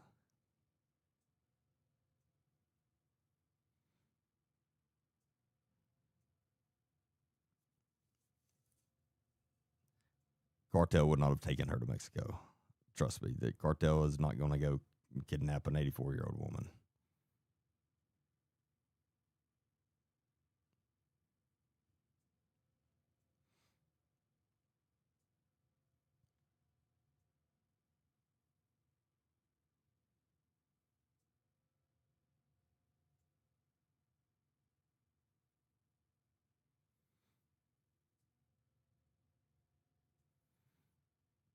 Well, I think the email that was sent to TMZ, I think it was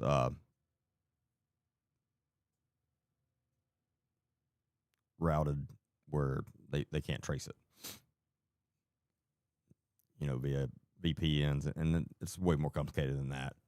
But there's ways to do it, and you don't have to be an absolute like expert to know how to do that either. I heard someone else say that somewhere.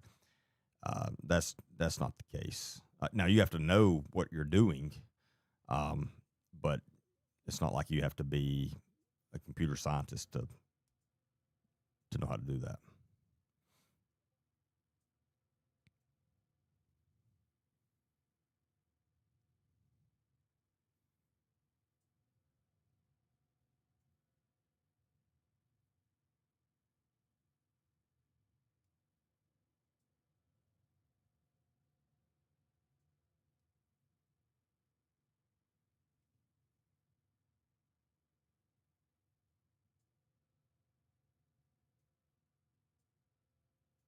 Yeah, I mean, I would definitely be curious to know if Annie is any kind of beneficiary listed on anything with Nancy,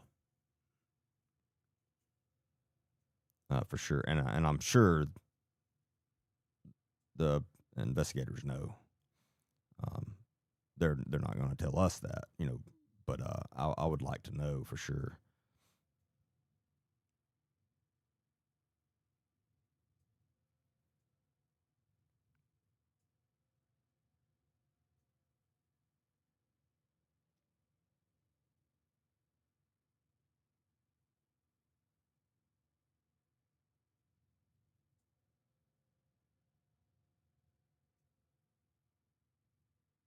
How do you? I'm not saying that you're not correct, Britt. I'm just curious how you know that for a fact.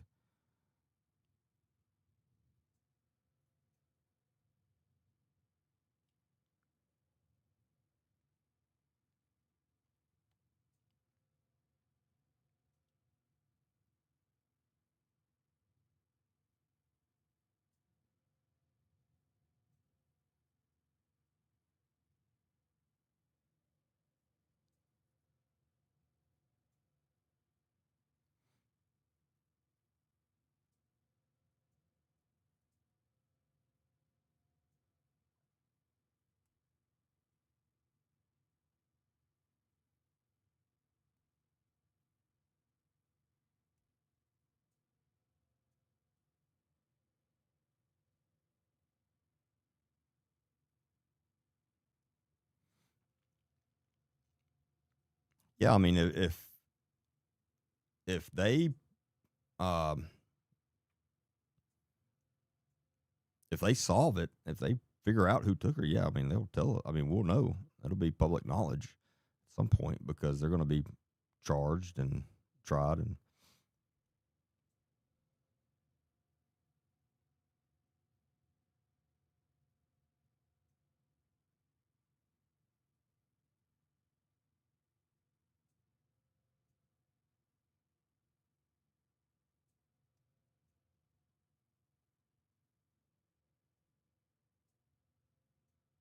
Thank you, Criminal Network. I appreciate that.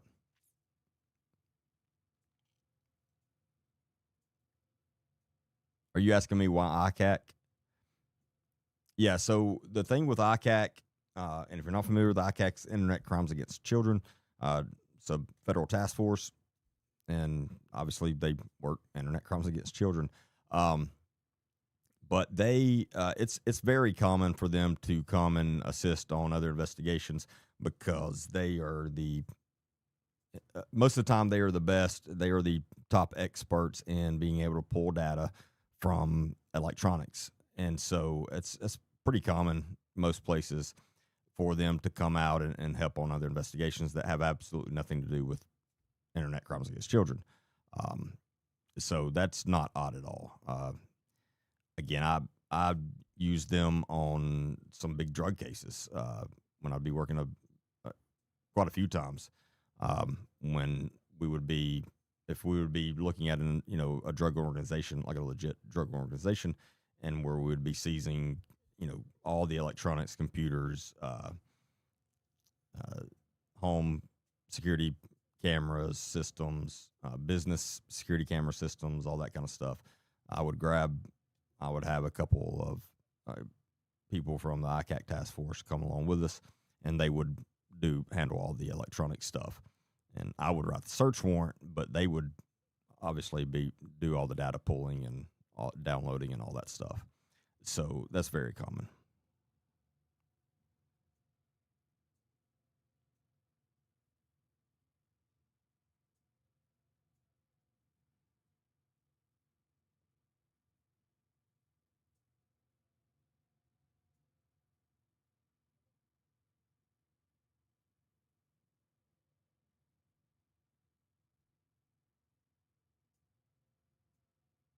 Yeah, I agree. No, the entire case is very odd.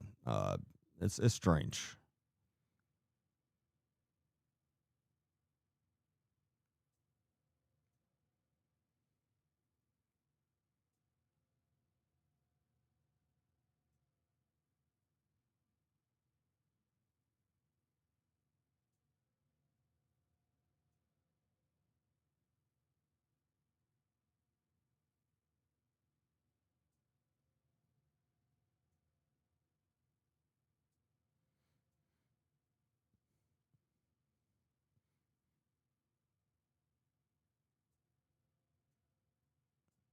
Well, I think they definitely have more evidence than we know about because again, uh, late last night, so late on a Saturday night, not normal working hours for feds or investigators for sure. Uh, they were executing a search warrant at Annie's house there for well over 3 hours, taking tons of pictures from inside, and it looked like they removed some items from inside, which more than likely would be some type of evidence or something they would believe is possible evidence anyway. So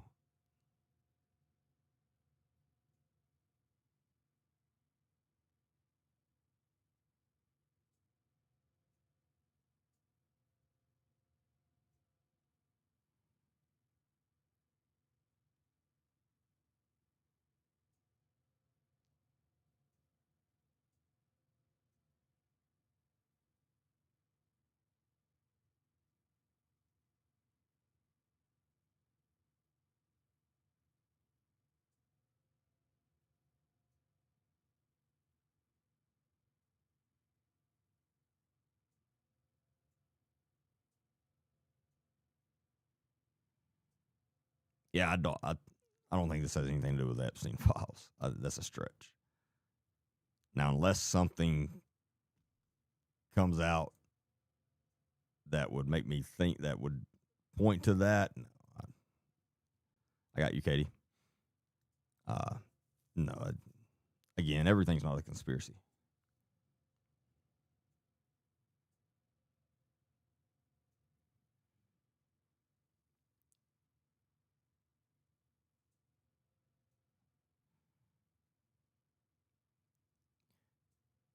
Yeah, I'm former military and law enforcement.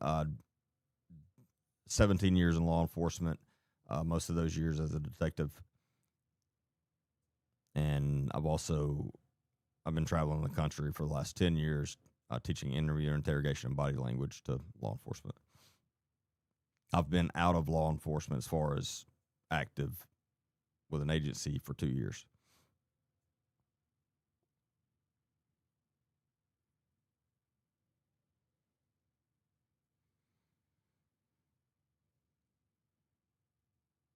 Do I think the FBI has Annie and husband in custody for questioning? That would be hard to keep hidden this long with all the eyes on it. So I don't think so. I mean, I may be wrong, but I think that would get leaked if that were the case.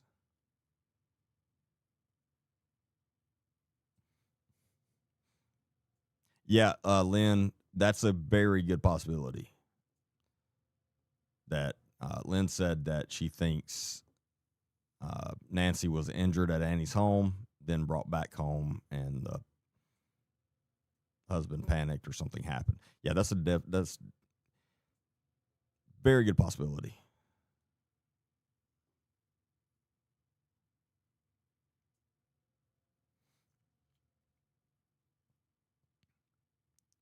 Nancy, is it worth that much? And that was my question. I was asking, wondering that question last night because I don't know. Because there's a decent, I mean, and Nancy may not have any money.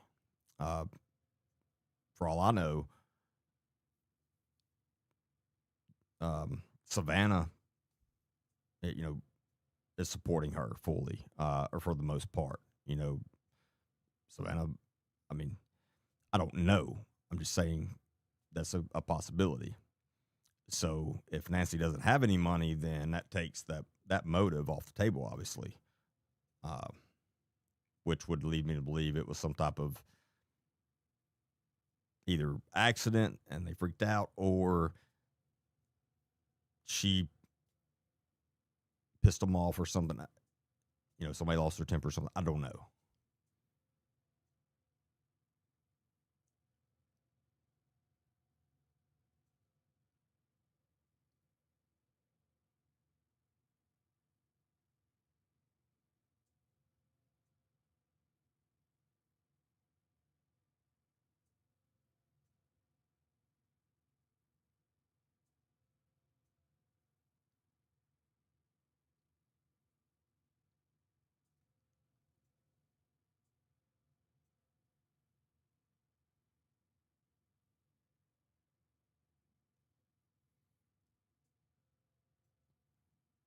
But yeah, I mean, obviously Savannah's very wealthy.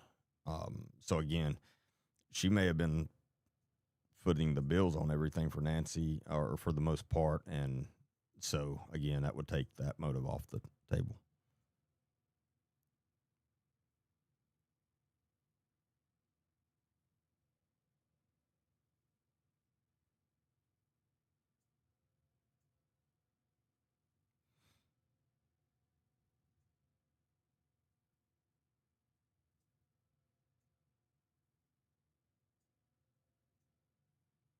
Do I see any odd body language from Annie?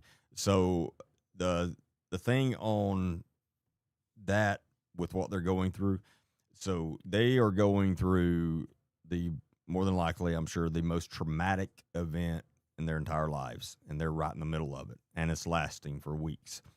Um, when someone's right in the middle of a traumatic event, it's very hard to get a baseline. Therefore, it's hard to read. I'm not saying it's absolutely impossible, but it's I wouldn't I I wouldn't promise anyone anything in a situation like that. Like as far as me being able to say, "Hey, I more likely than not they're being dishonest." As far as just from body language. Now, if I were able to sit down and interview them, and that's different. But just body language and from the videos, nah, it's almost. If anyone tells you that they can read that right now on a 20-second video clip, I wouldn't trust that person.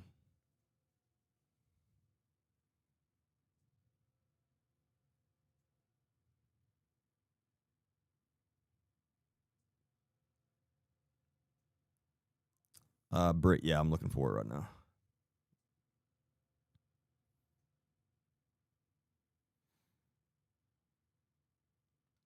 Nancy has a 50 million life insurance policy. I don't know about that. That's a lot. It was in some documents that another creator was able to obtain today about the trust.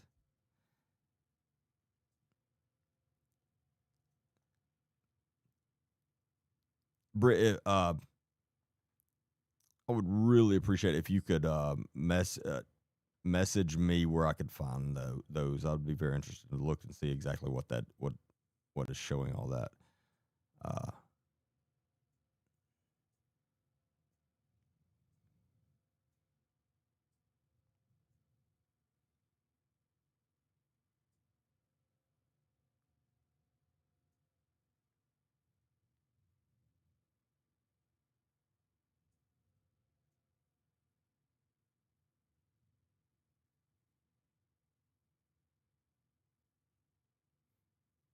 yeah, I could understand 5 million. That would be. I mean, I wouldn't doubt that. But 50 million life insurance. That's that's crazy numbers for life insurance. My God, I don't even know how much that would be a month to pay that. That would be crazy.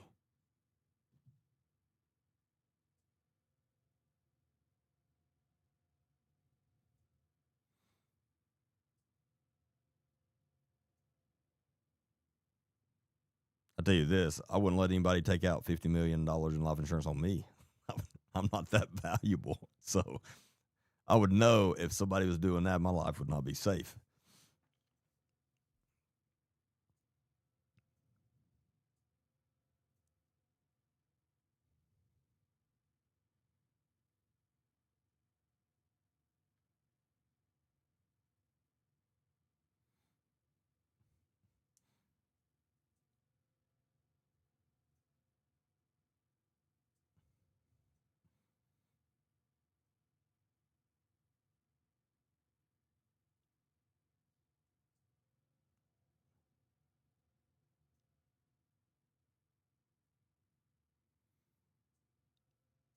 But yeah, no, I would love to see the documents that uh, Britt's talking about and see if I think they're legit or whatever.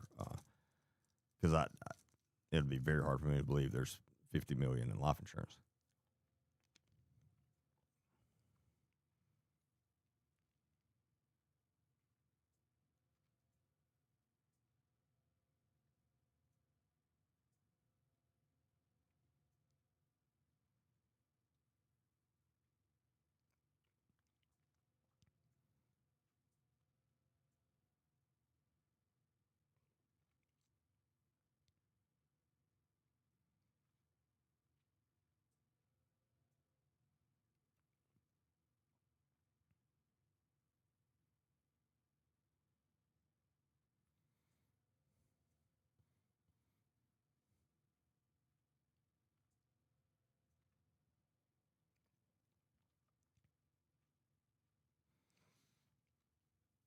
Yeah, and Louise, I agree with if it was a legit abduction, kidnapping, it would be very odd for them to wait 2 days before sending the ransom note. That'd be extremely odd. Again, that's part of the reason why I don't think it was ever real. Now, let me be clear. I think the ransom note that was sent to the ransom email that was sent to TMZ was sent by someone involved, but I think it was just to try to take the heat off of what really happened.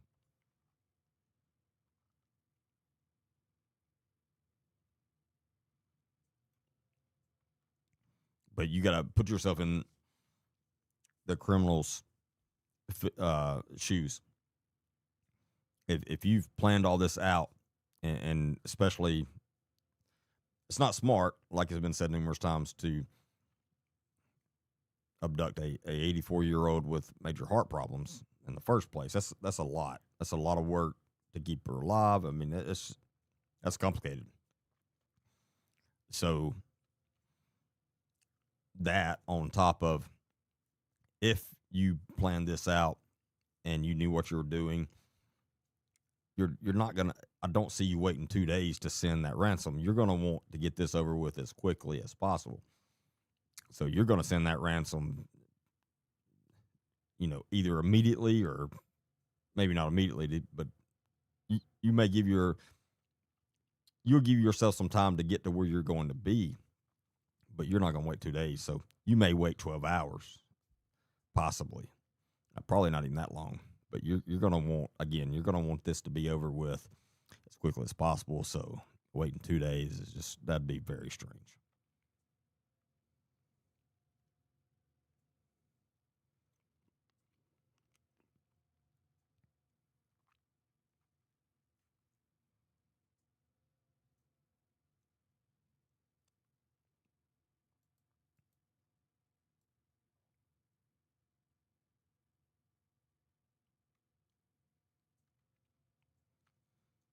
If you listen to the last video, one doesn't have to be a rocket scientist to know Savannah saying that they know her mother has passed. I agree. The word usage was a little strange to me. However, the that's all scripted. So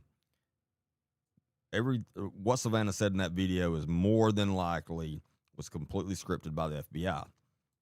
And the negotiator that's scripting that knows all the information and we don't. And there's very specific reasons why they use specific word usage and all that stuff. And they tell them exactly how to read it. So there's a reason. There's a rhyme and a reason behind exactly every single word that they use and how they say it. So, and it has to do with whatever all the information that they know and whatever they know is actually going on versus we don't know everything that's going on. So just because it seems strange doesn't mean if we knew everything, it may not seem strange. So I don't know. But again, I don't think she's still alive. I hope I'm wrong, but I don't think she's still alive.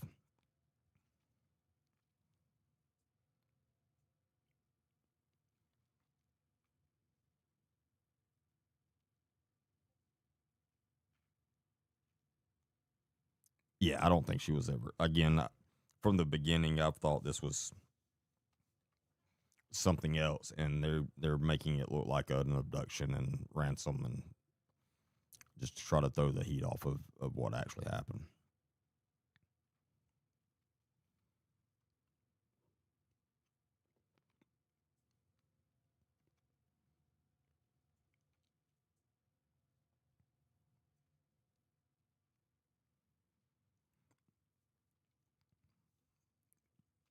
Do I think that when the Bitcoin is cashed out, it will be in Russia, North Korea, China, which is three countries that I believe will not cooperate with the USA? Well, the thing about our current administration, I don't think it would matter if they cooperate or not. I think the United States would go after them. And I think we've proven that in the last few months. So, and I think if this was like a legit abduction and they were legit trying to get ransom money, and it involved, something like that, I think they would know that too. So I don't think they would take that chance.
Why do I think she's no longer alive? I mean, it's been over a week now. She's 84 years old, very poor health, obviously serious heart conditions, considering she's got a pacemaker. Um, from what I was told, her medicines were still at her house, so they didn't take her medications with her. So you think about over a week, and if she has been without her medications, I mean, even if she has been with her medications, very serious heart problems, the amount of stress that would be on her from going through whatever she's been going through would be a lot. And this amount of time, along with no proof of life. So those are all the reasons.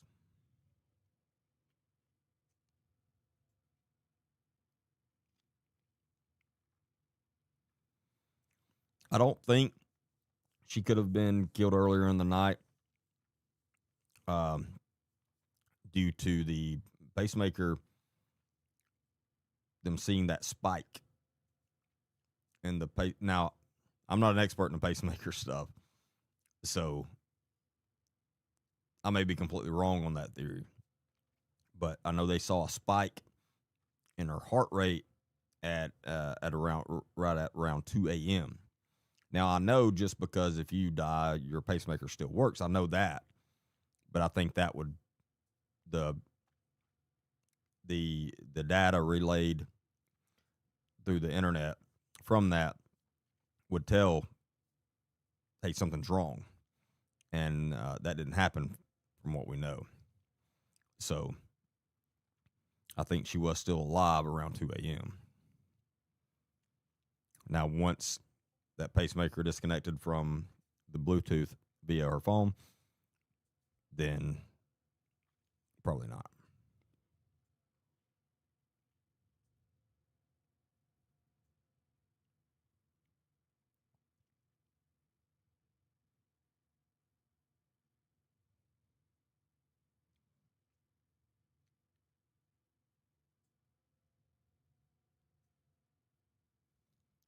Yeah, more than likely, the spike that they saw at 2 a.m. was when she was startled. I mean, that's what makes logical sense anyway.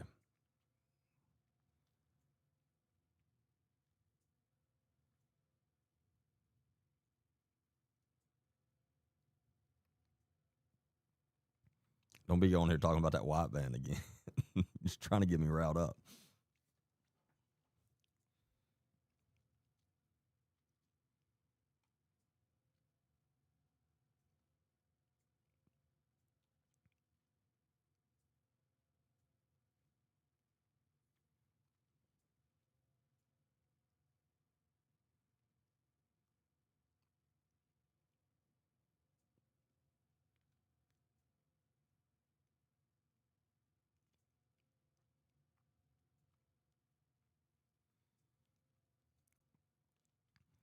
She could have fell, hit her head, got a concussion, and wandered off. They haven't conducted a grid search.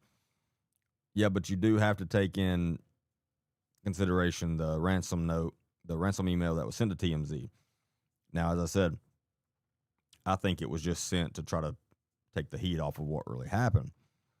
But according to, uh, I know I saw the TMZ, the owner of TMZ, say it, and I think law enforcement put out as well. Um, there was information in the ransom letter, in that ransom email, in that first one, that only someone involved would have known, such as the exact location of the iPhone, things like that. So that tells me that she didn't just wander off.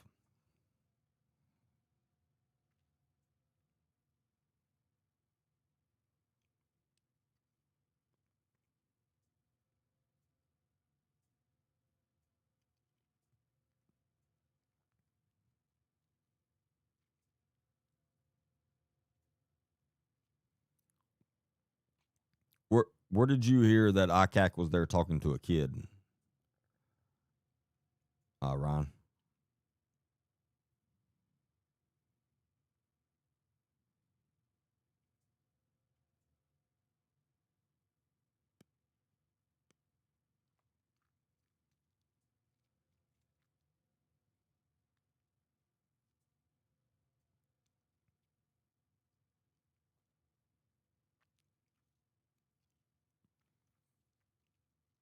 Yeah, that's a good point too. If she fell and her head wandered off, that doesn't explain the ring camera being removed from the front door and the uh, floodlights being smashed.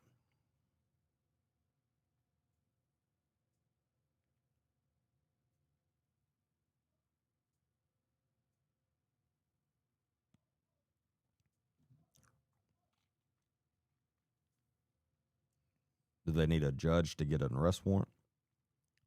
No, to get an arrest warrant, they just need a magistrate. Not to get a search warrant. Yeah, it has to be signed by a judge.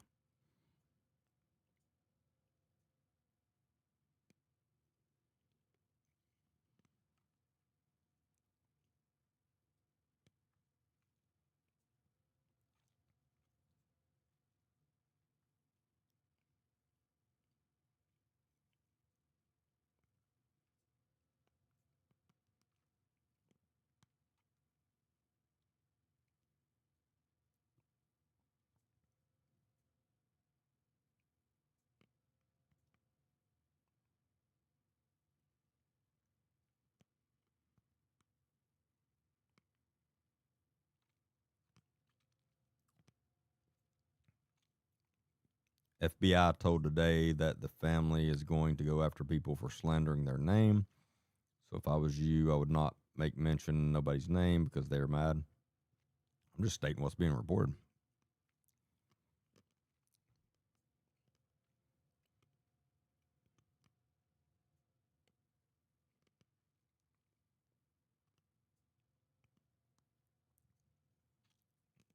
Trust me, if you think I'm worried about that, go watch some of my other, go listen to some of my podcasts I've done on judges, sitting judges, and district attorneys and sheriffs.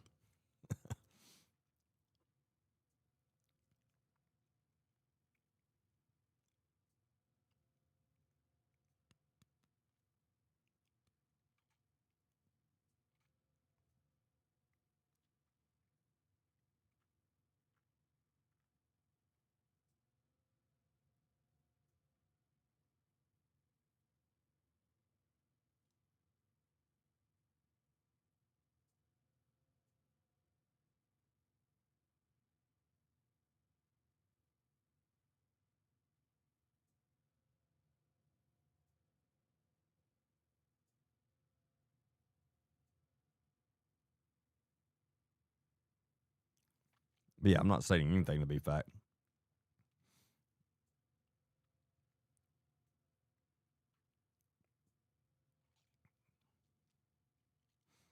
No, what I'm saying is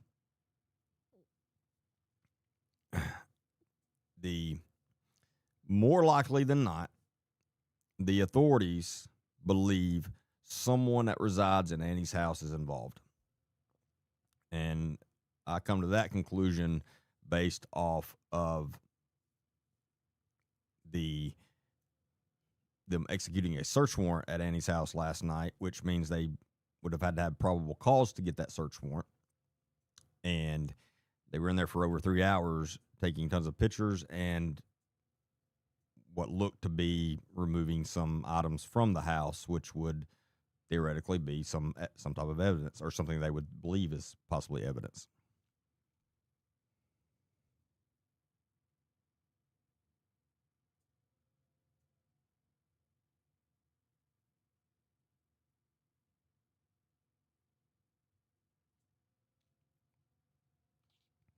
You don't need a college degree to become a judge. You have to have a law degree. So, and to get a law degree, you have to have a college degree.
No, I do not know for a fact it was a search warrant. However, my experience, if they did all that without a search warrant, they're crazy. And I just don't see that happening with the feds involved now and the eyes on this.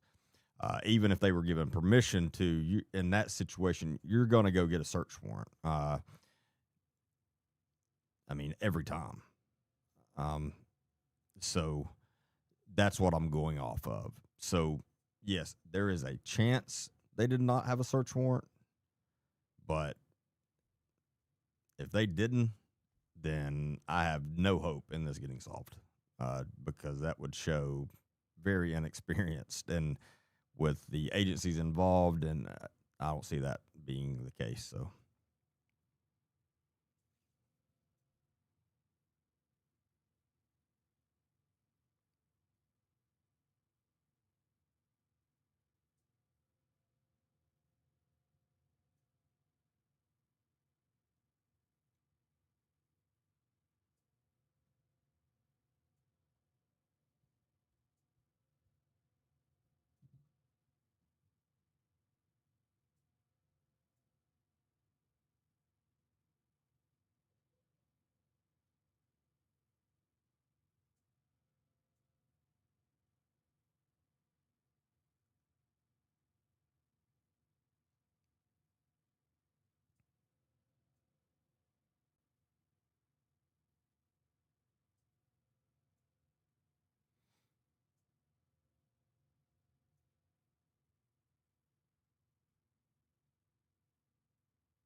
but even if they, that's what I'm saying. You would think the family, you would think they didn't have to have one. The family should let them go wherever. But even again, even if that is the case, um, you still you again in serious cases like this, you go get a search warrant.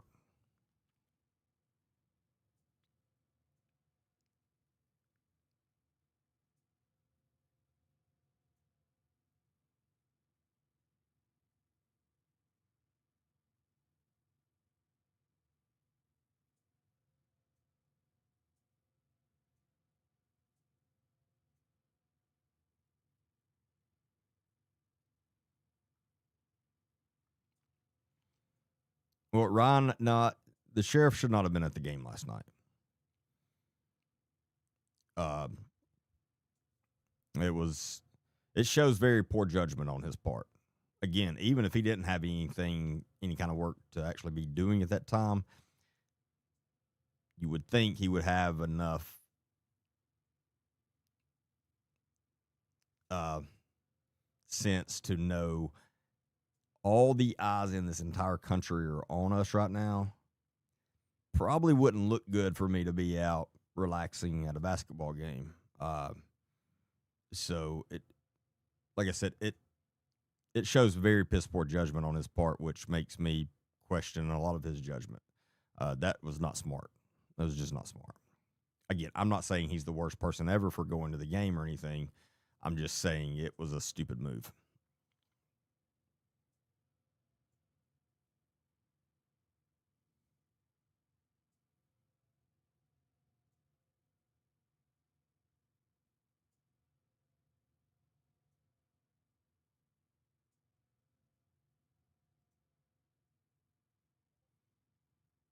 Why are you calling this clickbait, dude? What I don't understand. You're like the second person on YouTube to say that. What is clickbait about this?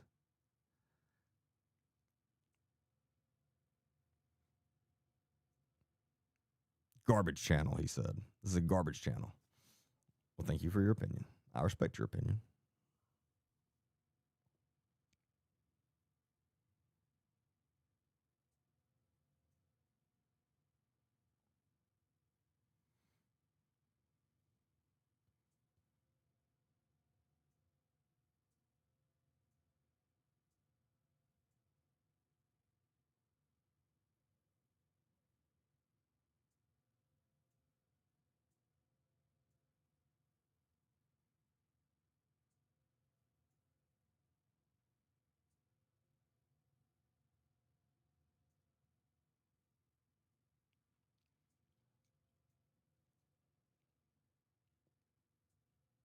I don't think the I don't think anybody, again, that was, I'm sure, uh, I would be about positive that was scripted by the FBI.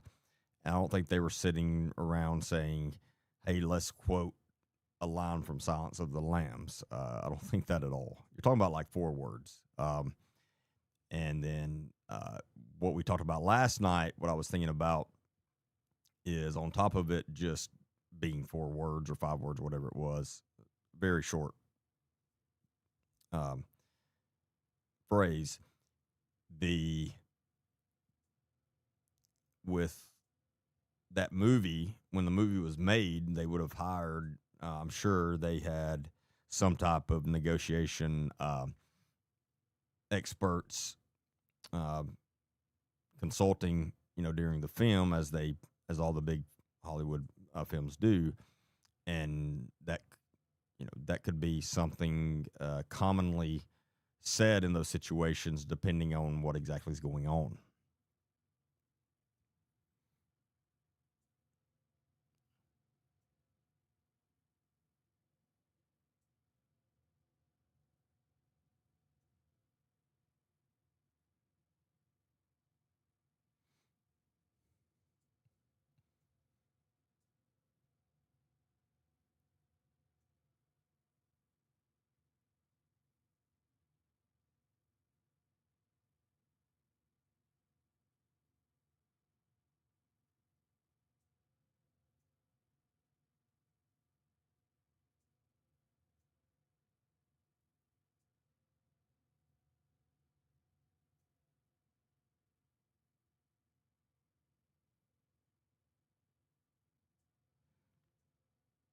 In order for a judge to sign a search warrant, they have to have a witness and probable cause. Well, they have to have probable cause. Uh, that's what I mean. That's all they have to have is probable cause. Um, State search warrants are typically not extremely difficult to get approved. Federal search warrants are. It's a whole different level. Um, I would more than likely this would have been a state search warrant. So uh, because uh, it's very hard to get a federal search warrant in 24 hours. I mean that's depending on the circumstances, but that's not common at all. A lot more to a federal search warrant versus a state search warrant.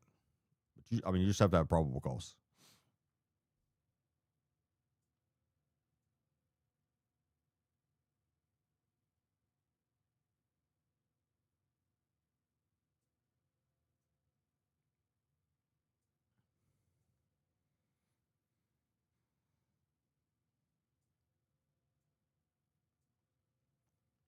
And that's a good way of putting it.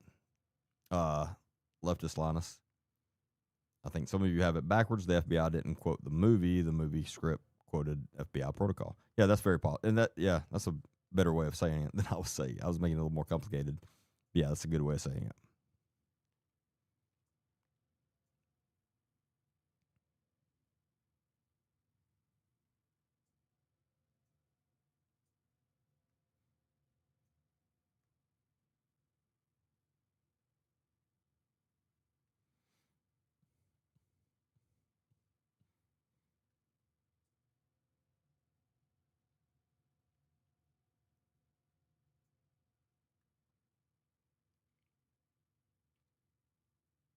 Hey, thank you, Joey. I really appreciate that.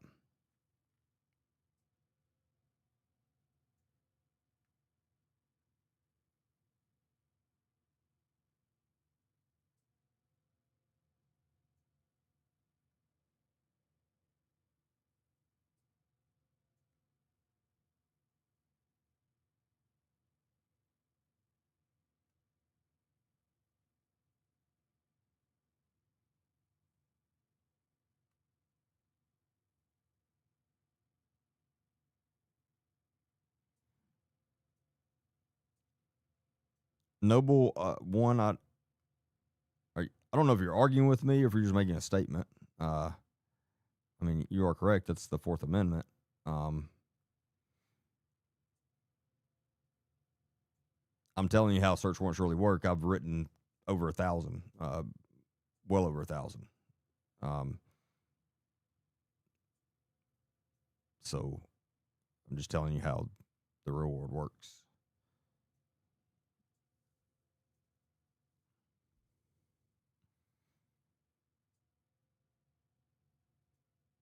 Let me be clear. I've written probably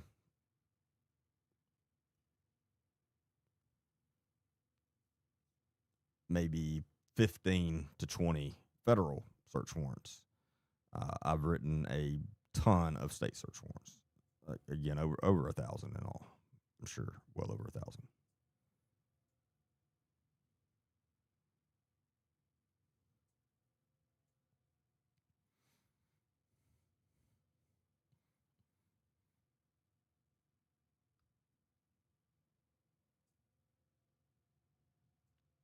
Which code case in Georgia?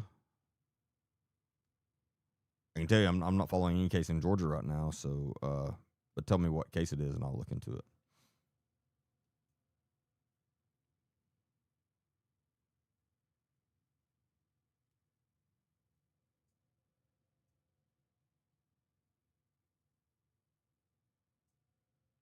Okay, number one, I apologize. I apologize. I didn't know because I just talked about it.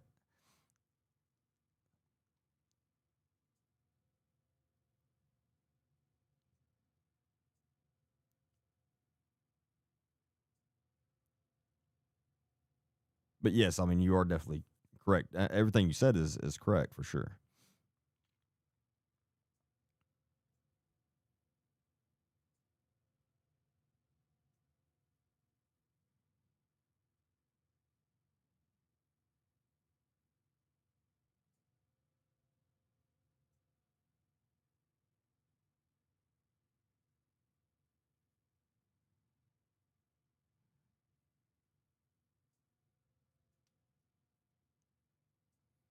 Yes, I'm in Alabama.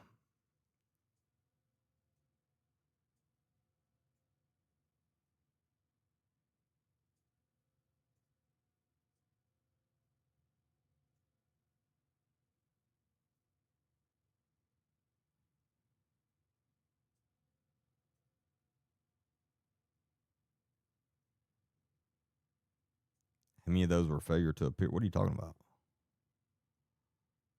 I'm just talking about strictly search warrants, not arrest warrants.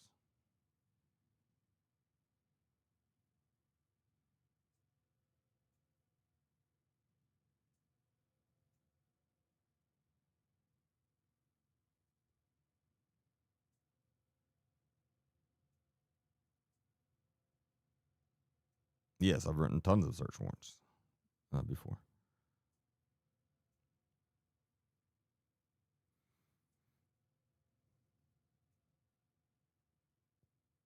No, I don't. Obviously, I hope I'm wrong, but no, I don't think she's alive.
I mean, I'm trying to read as many comments as I can. I'm on three platforms right now. I'm live on three platforms, and well over 1,000. It's like 1,500 people between the three, and so there's a ton of comments. So I can't catch them all. I'll just catch as many as I can.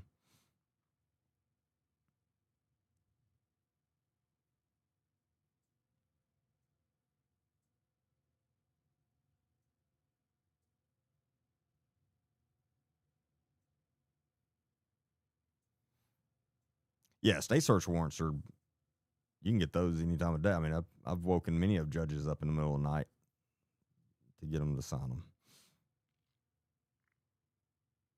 But yeah, you're not doing that with a federal search warrant. That's a couple of days process at least, because there's a federal search warrant goes through.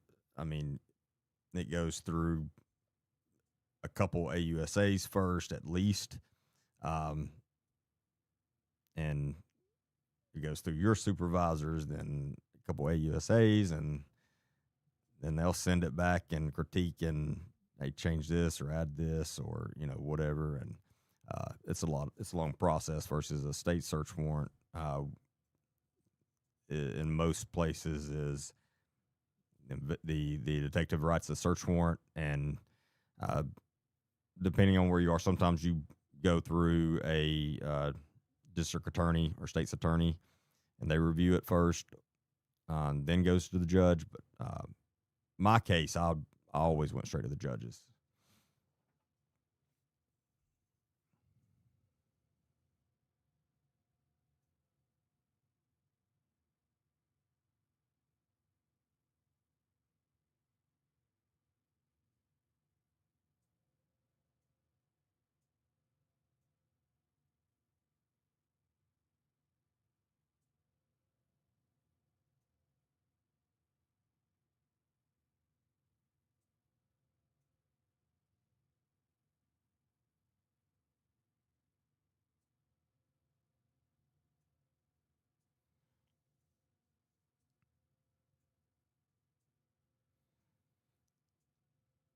All right, I got to jump off here.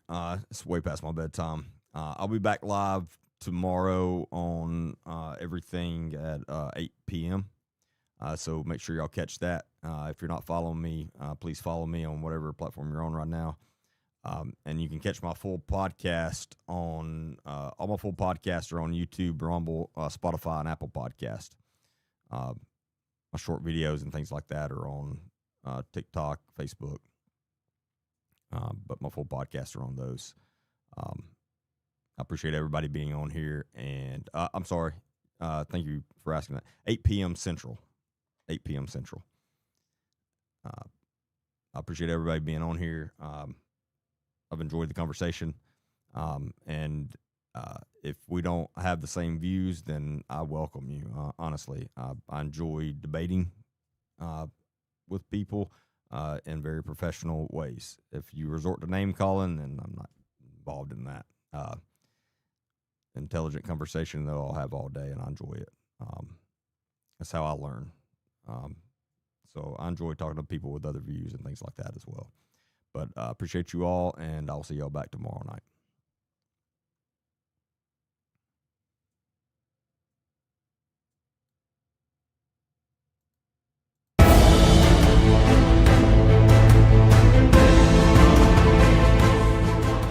Welcome back to Truth or Recon. I'm Agent D. Baker, a retired narcotics detective, SWAT team member, and U.S. Navy combat veteran of OEF and OIF.